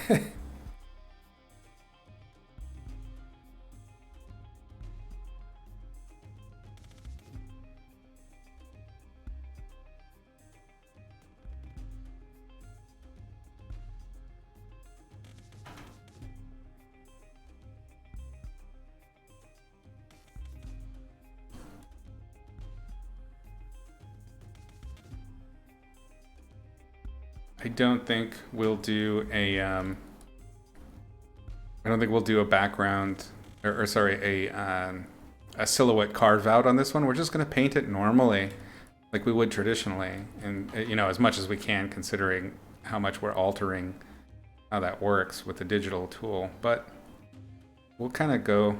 We'll see what we can make without doing all of the digital tricks that tends to make digital paintings look very digital.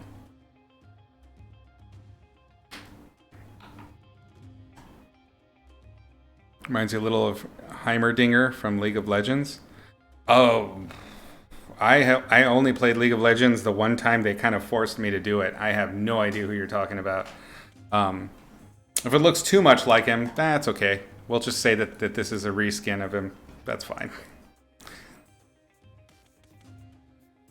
Yeah, the only characters I'm familiar with are the ones that I've had to do splash screens for. Funny story. When I was working on,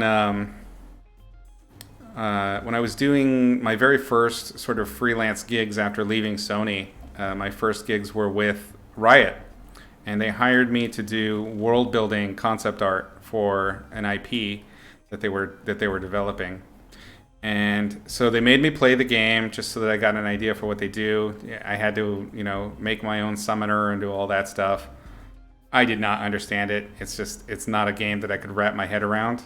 I was not particularly good with StarCraft or any of those sort of strategy games, the real-time strategy, so it didn't translate. I'm an FPS guy. Sad but true. Anyway, they made me play it, so I learned that I'm terrible at it. But they also invited me to one of their, I believe it was the very first sort of big Grand Prix event that they ever held, which was in LA at the Staples Center, which is our basketball court down there. And it's this massive arena. And the idea was, they were going to do this esports event, and it was going to be a massive cash prize. It was going to be their first really big one in the US.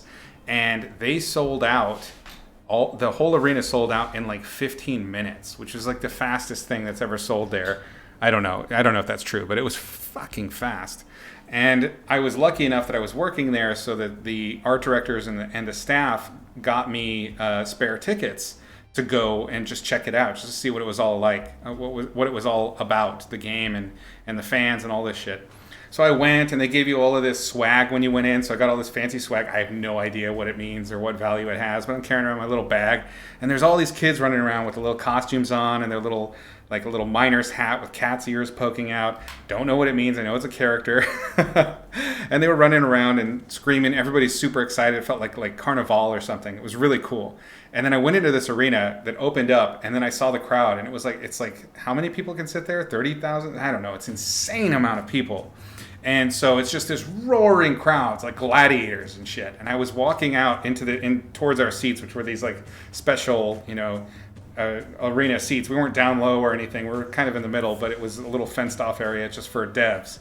And so I went and sat down with these guys, and I watched like this. I was there for the full game and watched on a screen these games playing, and down below were these players. There were little dots in the distance, and there were announcers and interviewers, and people were roaring. And I swear not one kid that was in that crowd was older than maybe 15, although, once you get to this age, it's hard to tell, but they looked super young. And it was then that I was sitting there looking at this screen, and all of these icons are flashing around, and these characters are running around, and there's special effects and shit like that, and everybody's roaring because something happened, that I realized I'm old. It was right there at that point that I had a cane. A cane just appeared in my hand. I was hunched over after that. My first white hairs started popping out. It was that moment in time. Just boom. Nope. You're an old guy. You don't get it anymore. It was a dark day for Izzy. Dark day indeed. But it's cool, and I loved working with them. They're a really cool studio at the time. I know they've been going through some dramas, but hopefully they'll come out better for it. Okay, let's get some darks. I want to go purple for my accent. Well, not accents values. We are just carving in some shadows right now, and maybe a little bit of just a touch of ambient occlusion. Wow, I think Memento Morius, that's the second or third time that's popped up. I do not know what's going on. We have very much freaked out Streamlabs. It's shit the bed. Mark Roberts, thank you for the follow. Welcome. Glad you could join us.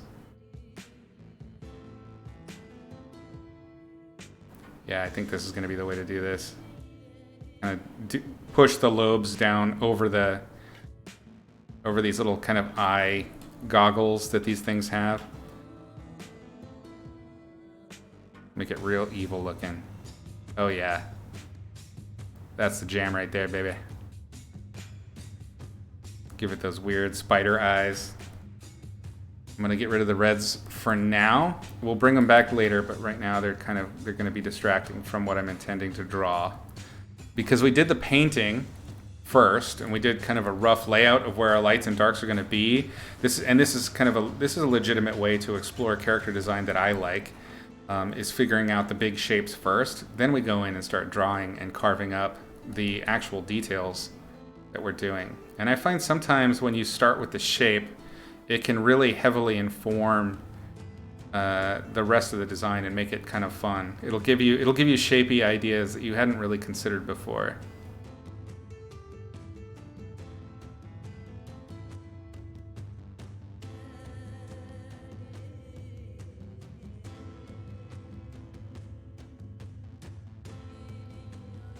Equal art, you got to take off? Ah, shame, but thank you for hanging. Glad to have you. Hope you can join us next time. Take it easy, my man. Sorry, I got to work on that gendering. I keep doing it. Just old habits. An old man.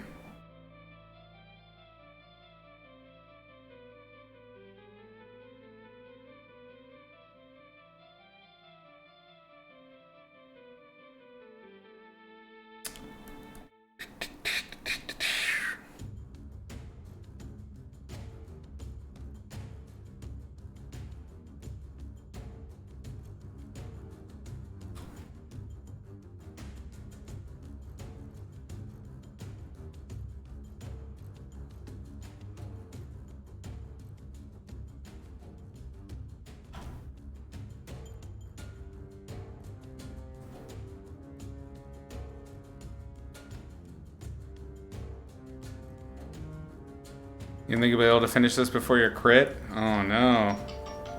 That's rough, my man. Turn off you. If, shit. If watching is contributing to you falling behind, please, feel free. You gotta run, bud, and get it done. You said this is your final, right, for the term?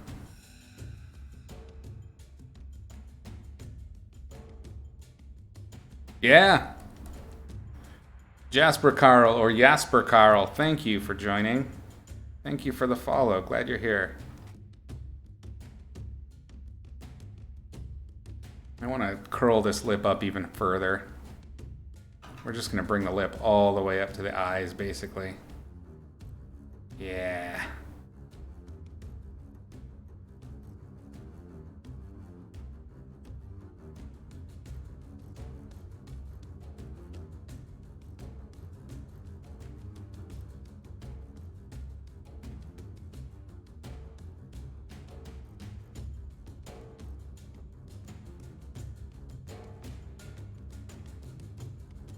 And it's good because this will give us a little bit more room to kind of have him gaping his mouth just a touch. He's a mouth breather for sure. We're always taught that aliens are real smart, but I don't know, man. What if they're dum-dums? Oh. Oh.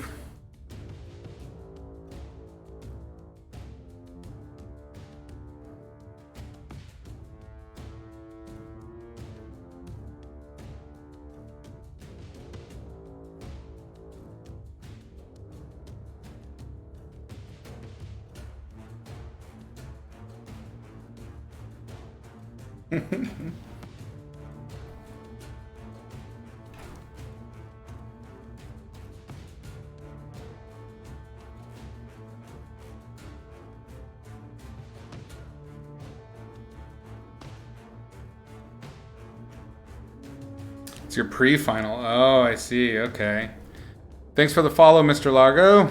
Glad you could join us. Appreciate it. It'd be really advanced dum-dums. Yes, they would. Maybe they found those flying saucers and they don't even know how to use them. That's possible. You're just gonna do whatever you can and tell the professors you were traveling. All right. Well, if it works, it works. I'm a proponent of lying when it gets you out of a troublesome situation. You know, why not, right? The professors would lie to you in a heartbeat. Always remember that. Life lessons with Izzy.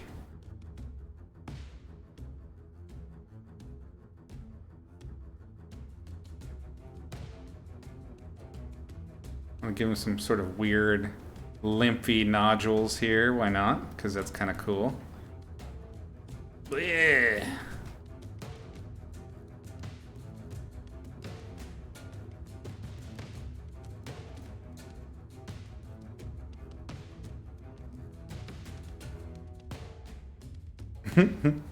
Like it's like a little butt crack in the front.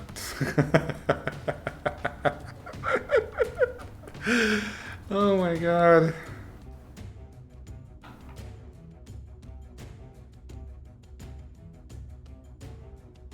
Omidusk. Dark. I like it.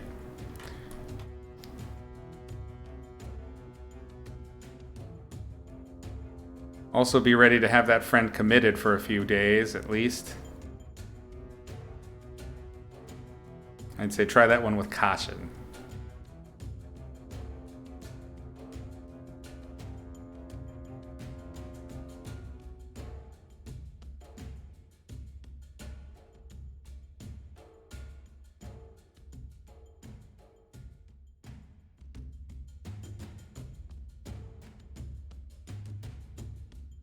I want this back part to definitely kind of have a cerebellum kind of feel.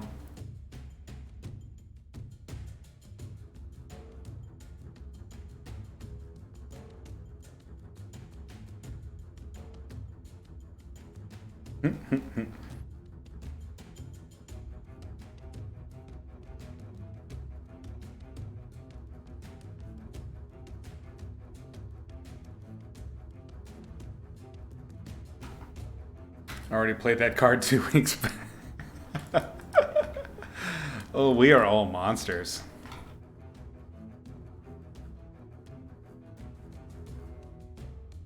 Your final delayed for class and told your ex-girlfriend to lie for you. Oh my goodness. It is a one-use card. You certainly can't get away with that one again. Shit.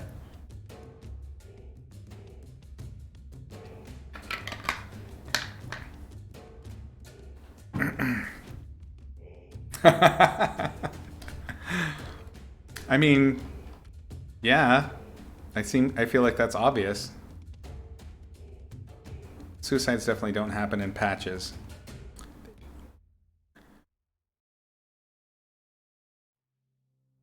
I kind of want to give him like a insectoid chest appearance.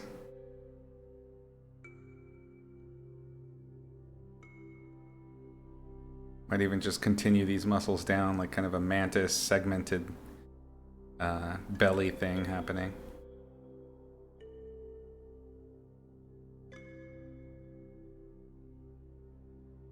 Denman Rook, heading off. Hey, thank you so much for joining us for a while. That was really fun. Hopefully you come back soon. Take it easy.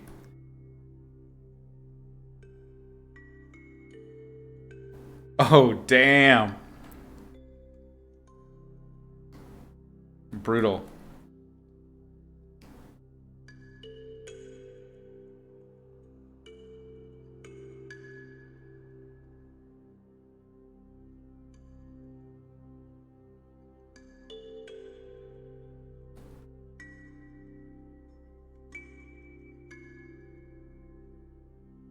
Yeah, that shit's definitely no joke. I mean, when I was in college, it was a serious threat. The pressure is a lot sometimes. I went to an art school, but still, you know, the demand is high. The requirement for success, extreme. Okay, I'm just kind of giving myself little notes for later, because we're going to have to come back to this guy. I'm not going to be able to finish him today. I got about 10 minutes left with you guys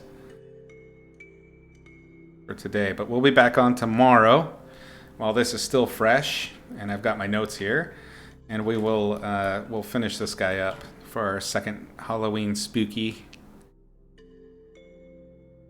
I think because it's just a quickie. There's no clothing or anything like that to kind of make our character more complex. It'll be a quick one, I think. No guarantee. I do have a habit of just making things overly complex on my own. It's just something I do.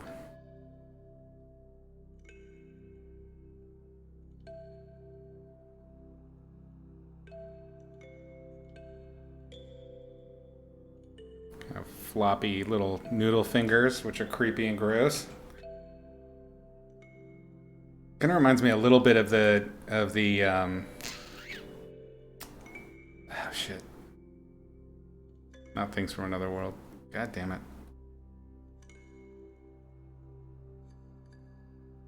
Shit. I am completely spacing on every detail related to that movie. War of the Worlds. God damn. Yeah, with the War of the Worlds style one with Tom Cruise, which was pretty good. I liked it. I thought it was a pretty solid damn sci-fi. Entertaining.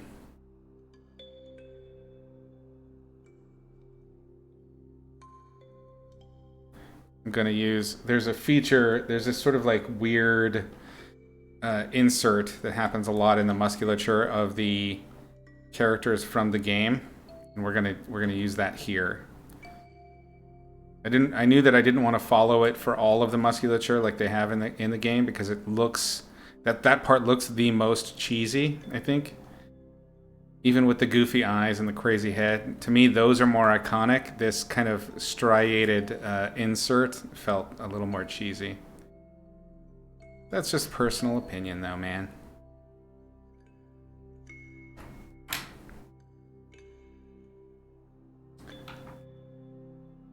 Yeah, insane pressure in school when you're young, and I mean, it can be very dangerous. It's a real problem. Yeah, there's a lot of stuff we as a society we don't talk about. That's absolutely one of them. You're making a zine about the mental health for this. Yeah, and hopefully you have something like depression and self harm uh, thoughts, because those are real issues. And yeah, I mean they're very prevalent in school. There's the pressure. There's relationship issues. There's hormonal changes. I mean, there's all sorts of shit going on as in your latter teens, early 20s that can sometimes feel super out of control. Yeah, I remember how that felt. Like it was very intense, and like everything was so extreme and mattered so much, or it seemed to. But it's it's not something that can ever be discounted. That is worrisome that a teacher would just be like, yeah, no big deal.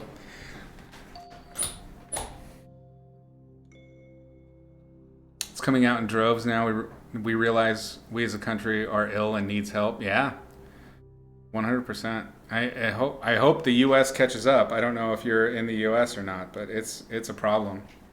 Trying to become an artist is stressful. Yes. Trying to be successful is stressful.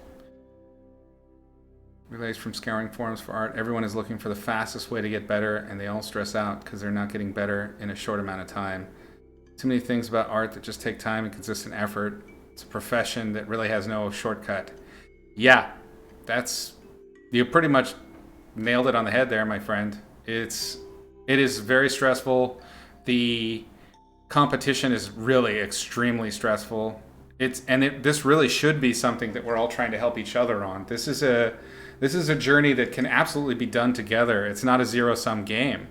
And I think one of the things that I discovered when I was in school was that it wasn't really just the education that I got, although that was great and I loved learning the things I did and having the experiences I did.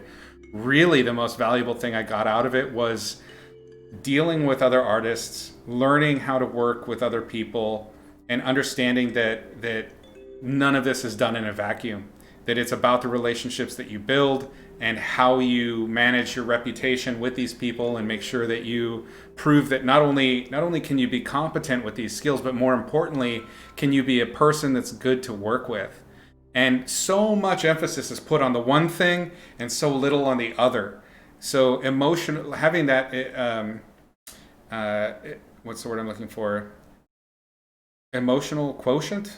I don't know. Is that like the IQ, the EQ? Having the EQ and learning how to deal with that kind of stuff can be super valuable, not just for like maintaining your own mental and emotional well-being, but being there for other people and being that rock or being whatever it is that's necessary to help everybody else out. Because again, it's a group journey. You do this together.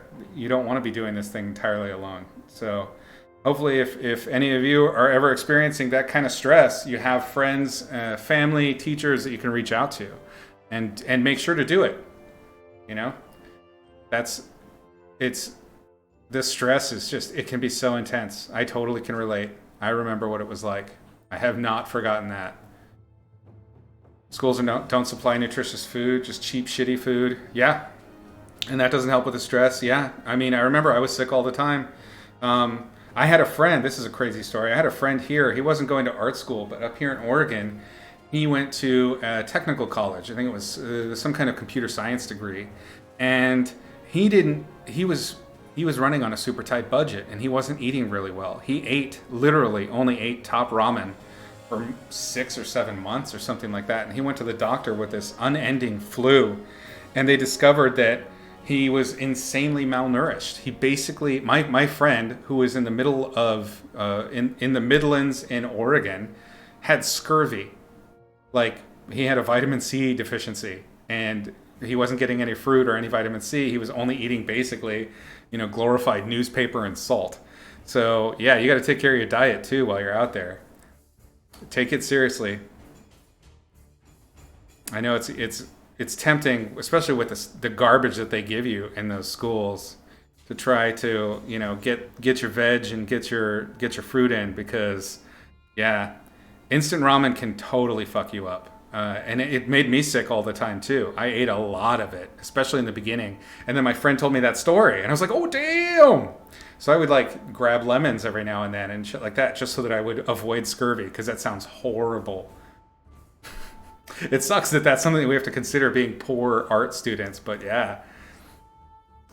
For architecture, you've got the pressure of being artists and also technical and engineers with so little time. Yeah, yeah. One of my cousins, he's an architectural engineer. I think that's the actual description of his job, and yeah, it is a very high pressure environment. So you gotta stay cool. Easier said than done, right? Teacher once told you to get a therapist before you came back into his class. Diao, they're not wrong. Therapy for artists, I think that should be mandated at every school. Honestly, if you're going to college, period, high school, they should have therapists there, because the therapist's job really is to give you the tools in order to self-soothe and self-manage these things and recognize what's happening inside you, because the emotions that you're experiencing are it's like when a stone gets thrown into the water, right? And you see the ripples. The emotions that you're feeling are like the ripples. So you got to figure out what's the stone. Figure out how to deal with that. Develop the tools for dealing with that and moving around that, accepting this new change or whatever is happening, and manage how you feel. And that's just not something they teach. They don't even bother teaching that. I know in some countries they teach that in elementary school, like how to manage yourself, how to manage your feelings, and we don't even have that. Shit's crazy. I really hope that's something that we remedy in the future. You're from the US, you live in Georgia. Nice. Before you go, I wanted to share your portfolio review from an EA concept artist from the Lightbox. Sure, tell us about it. Art isn't even a profession when you're trying to make a career, or not trying to make a career. It's one of the only things you're marginally good at. So a lot of your self-worth comes from the art. That's tough. That's tough, and I understand where you're coming from on that one. One of the biggest dangers when you're an artist is entirely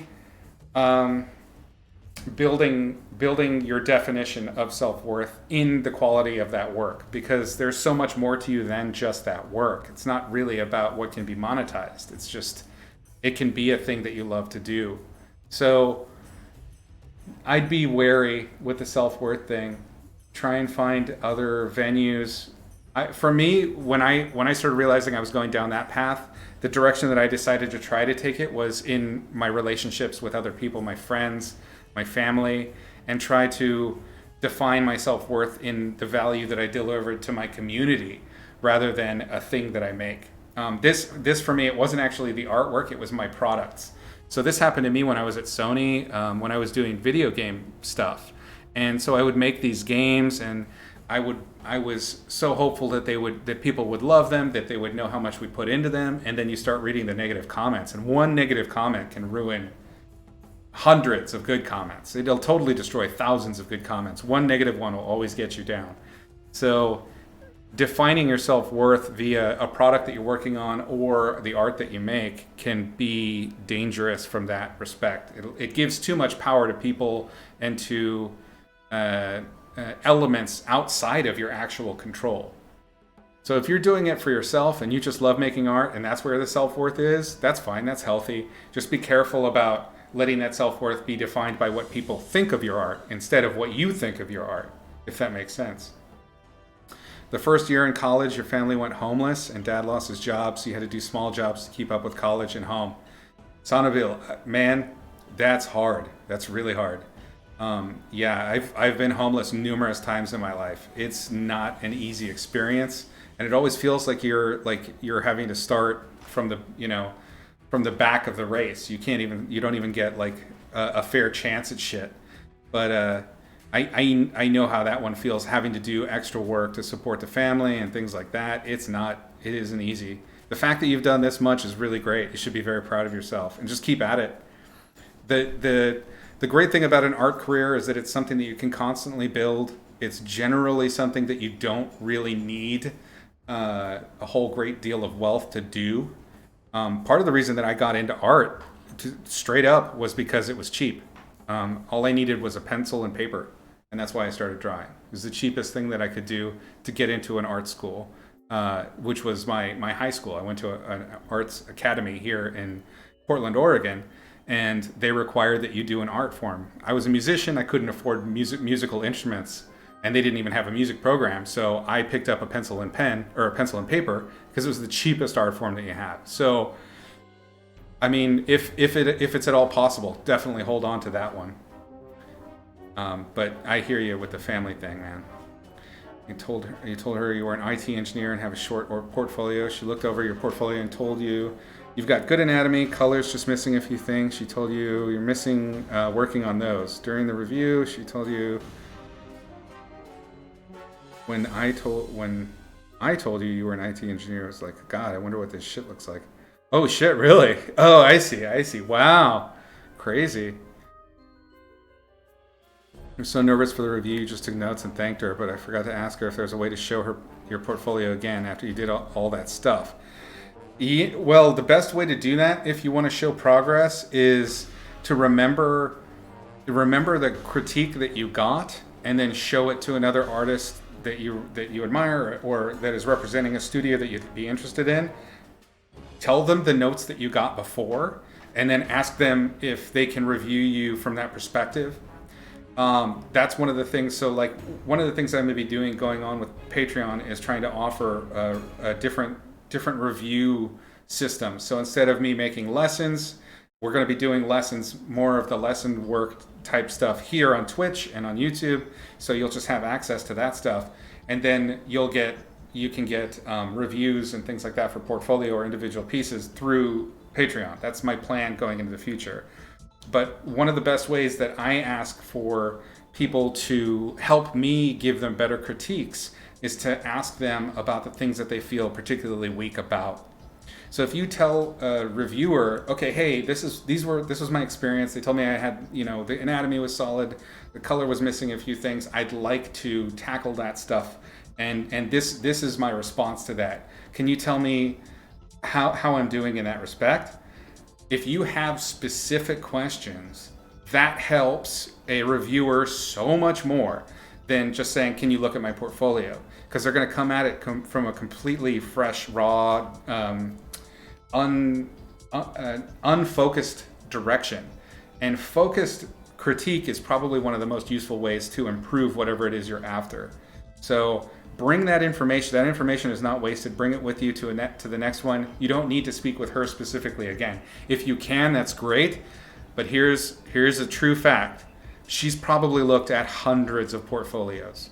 You can't expect her to remember. She may, and sometimes I've known some reviewers are so good. They're really good at this shit. But they may remember you and remember your work before. Pete Hahn, he's really good at that sort of stuff. I'm not so great at that. I look at a bunch of stuff and then I kind of just it's out of my head. So I would say bring that information to the next review. Don't necessarily expect her, if you do find her, to remember everything she said before, and it'll help you. Okay, the way he said it was the problem. You need a therapist, but he said it in a way that just expressed, my class is worth too much for you. Oh, yeah, that's rough, man. Damn. Well, one thing that I can tell you that has helped me a great deal throughout my working career is to not assign intent to anything anybody tells me. I know that it's easier to say that than practice it. But if you try to approach something that has given you strong negative feelings about either a response to something that you've done in terms of artwork or work, or in this case, somebody giving you, honestly, notes on your personality and saying you need to go do this before you can take the class, but it's really it's going to be too expensive. Don't take what they're saying and acknowledge their position on it, consider its value, but try to avoid assuming that they're thinking the worst thing about you. We have a bad habit as a species where when we look at everybody else, we think the best of them generally, not always, but generally, we'll see all of their greatest assets, and then when we think about ourselves, we think about our worst assets. And it's really hard for us to see the value in ourselves. So when you're in a position where somebody's giving you critique like that, if you can remove the idea that they are judging you in any way and they're just giving you information, like think of them as just robots in this case. This is just information. I will not let it affect me emotionally. You can use the information and they're not going to be planting any seeds in you. They can drop, even if they have ill intent, they can drop their baggage in front of you. And it's at that point, it's up to you. Do you want to pick it up? So, I'm saying all this stuff, I'm preaching, right? And I struggle with this stuff all the time. I always have to sit and stop and think and relax. Okay, shit, I'm really upset. This person said something that really pissed me off or that really hurt my feelings. Did they really mean that?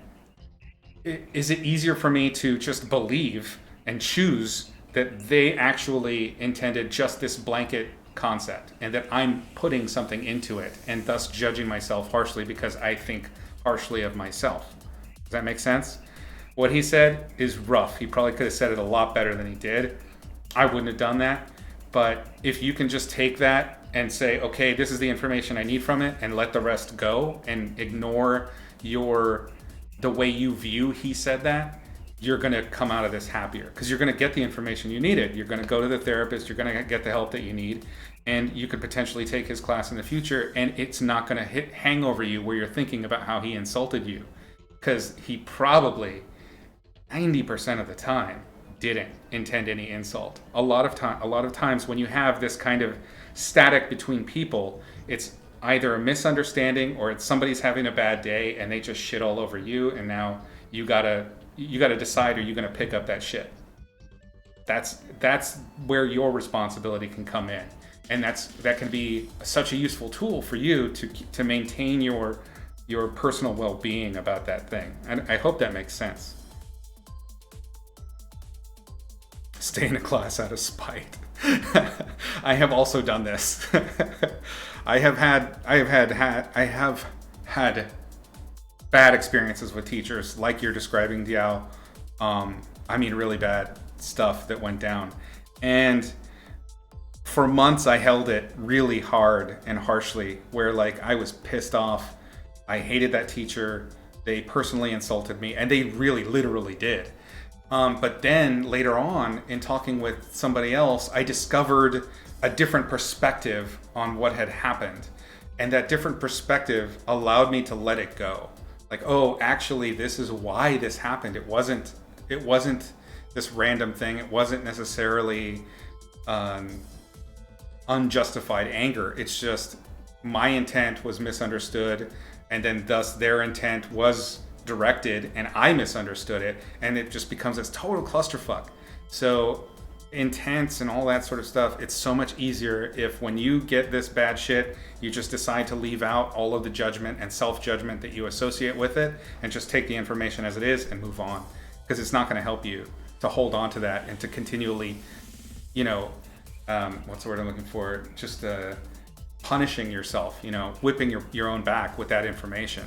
All that's going to do is make you crazy over time. It doesn't feel good. Your brain will keep trying to do it, but you got to learn to let that shit go over time.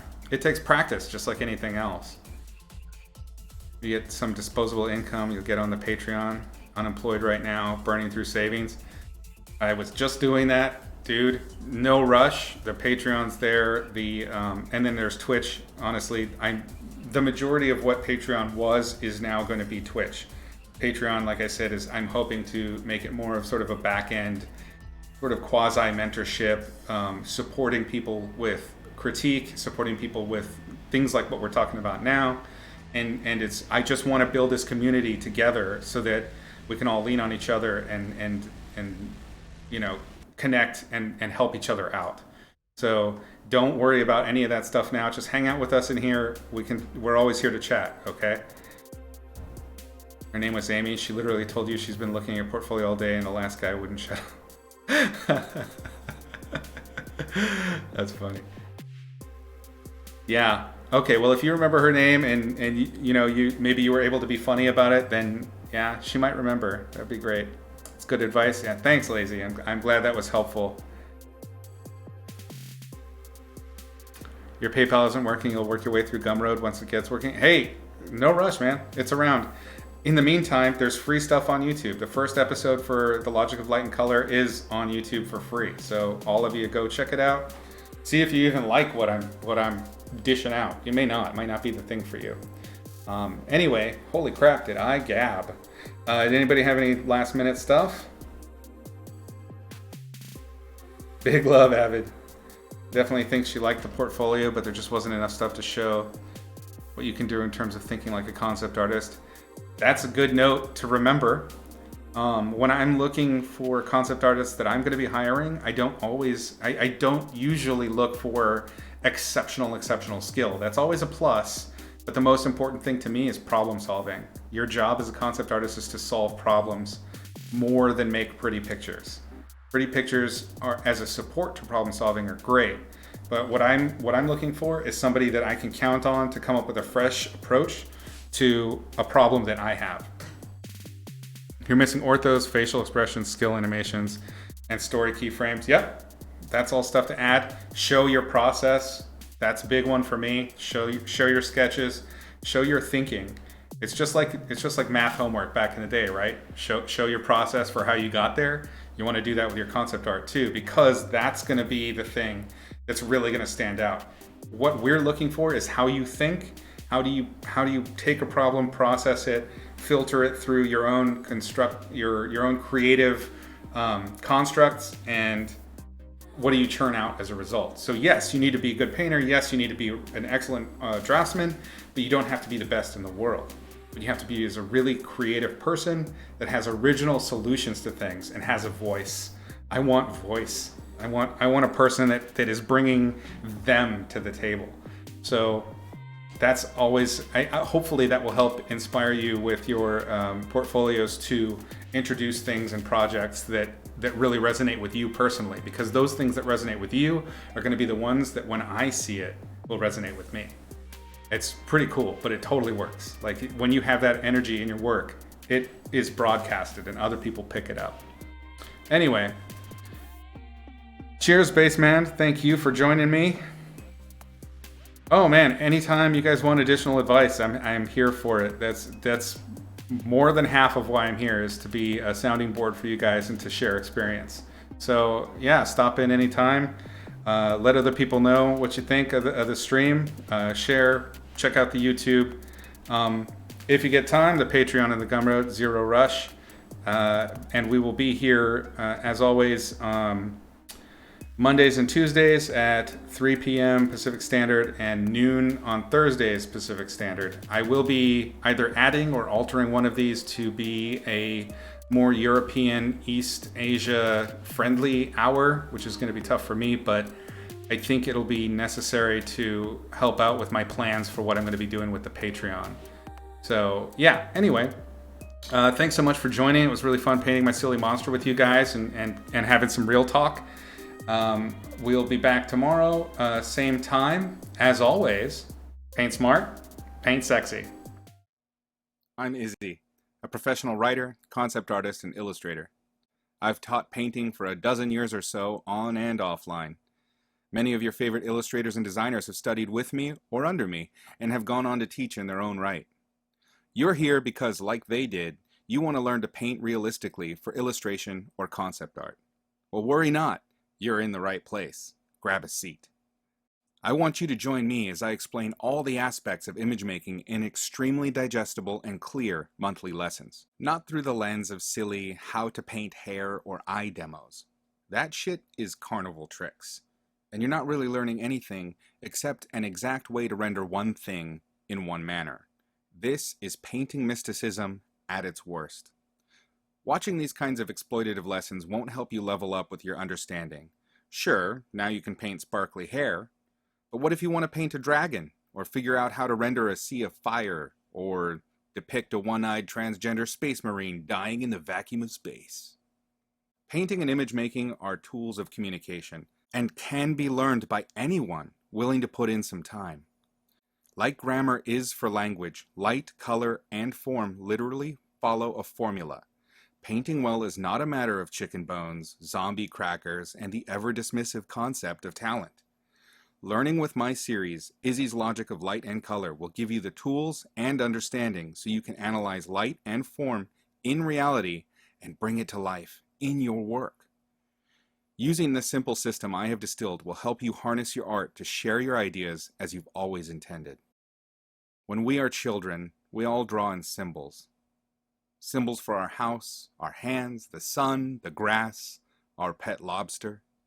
As we grow into artists, we must learn to throw away symbols and begin to draw and paint what it is we actually see. And as we grow further, we learn to paint beyond what we see and what is actually there. Until finally we move beyond this and learn to trim away what is actually there so we voice only what we want. With me, you're going to have to buckle in and maybe take some pain meds, because I'm going to rip out your normal person's eyes and replace them with a painter's eyes. I'm going to restructure how you see and how you understand what you're seeing. I'm going to turn you into a painting machine. Truly, anyone can learn to paint realistically if they can both determine what they're seeing or imagining with basic and straightforward rules. Once you understand the mechanics of light, color, and form in reality, you will have the capacity to paint anything you can see or imagine realistically. After that, the real fun begins. Here are some of the ways you can join me and master the logic of light and color. The very first lesson of my series is totally free on my YouTube channel. In that lesson, I give you the 3 primary rules of light that are the very foundation of painting and understanding light itself. If you do nothing else to make your painting mastery easier, at least watch this amazing little lesson. It will do more for your basic understanding of light than just about any tutorial you can find. When you're ready to get deeper and you feel like you have those first rules figured out, allow me to utterly blow your mind with the next episodes available on Gumroad and ArtStation. As we go deeper into the rules underlying the logic of light and color, I carefully and simply explain important and interesting elements. From beginner to pro, there is an amazing amount of information available. Each concept has been distilled into the clearest explanation you're likely to find anywhere. Like episode 2, where we cover the atmospheric effect and how that relates to light, scale, and distance of objects in reality, and how to render it. Or episode 3, where I hand over the ultimate key to controlling value in your paintings. Episodes 5 through 8 are all about rendering materials. Want to understand the logic behind rendering metal, leather, hair, transparency, damn near anything. I even cover the logic behind painting special effects like fire, neon, or lightsabers in later episodes. The lessons just get deeper and more detailed as I build on the foundations covered in preceding episodes. The 10th gives you the most important rule of composition you'll ever learn to keep your images interesting. The next few episodes cover important painting techniques like my edge control ninjutsu or simplification with the large to small system. We dip a toe in color theory, devote a few episodes to finishing full-blown illustrations utilizing the techniques we've learned so far. Some episodes, like the lighting game or Advanced Exercises 1, the shirt, present cheap, valuable, and practical exercises to give you explosive growth in your development.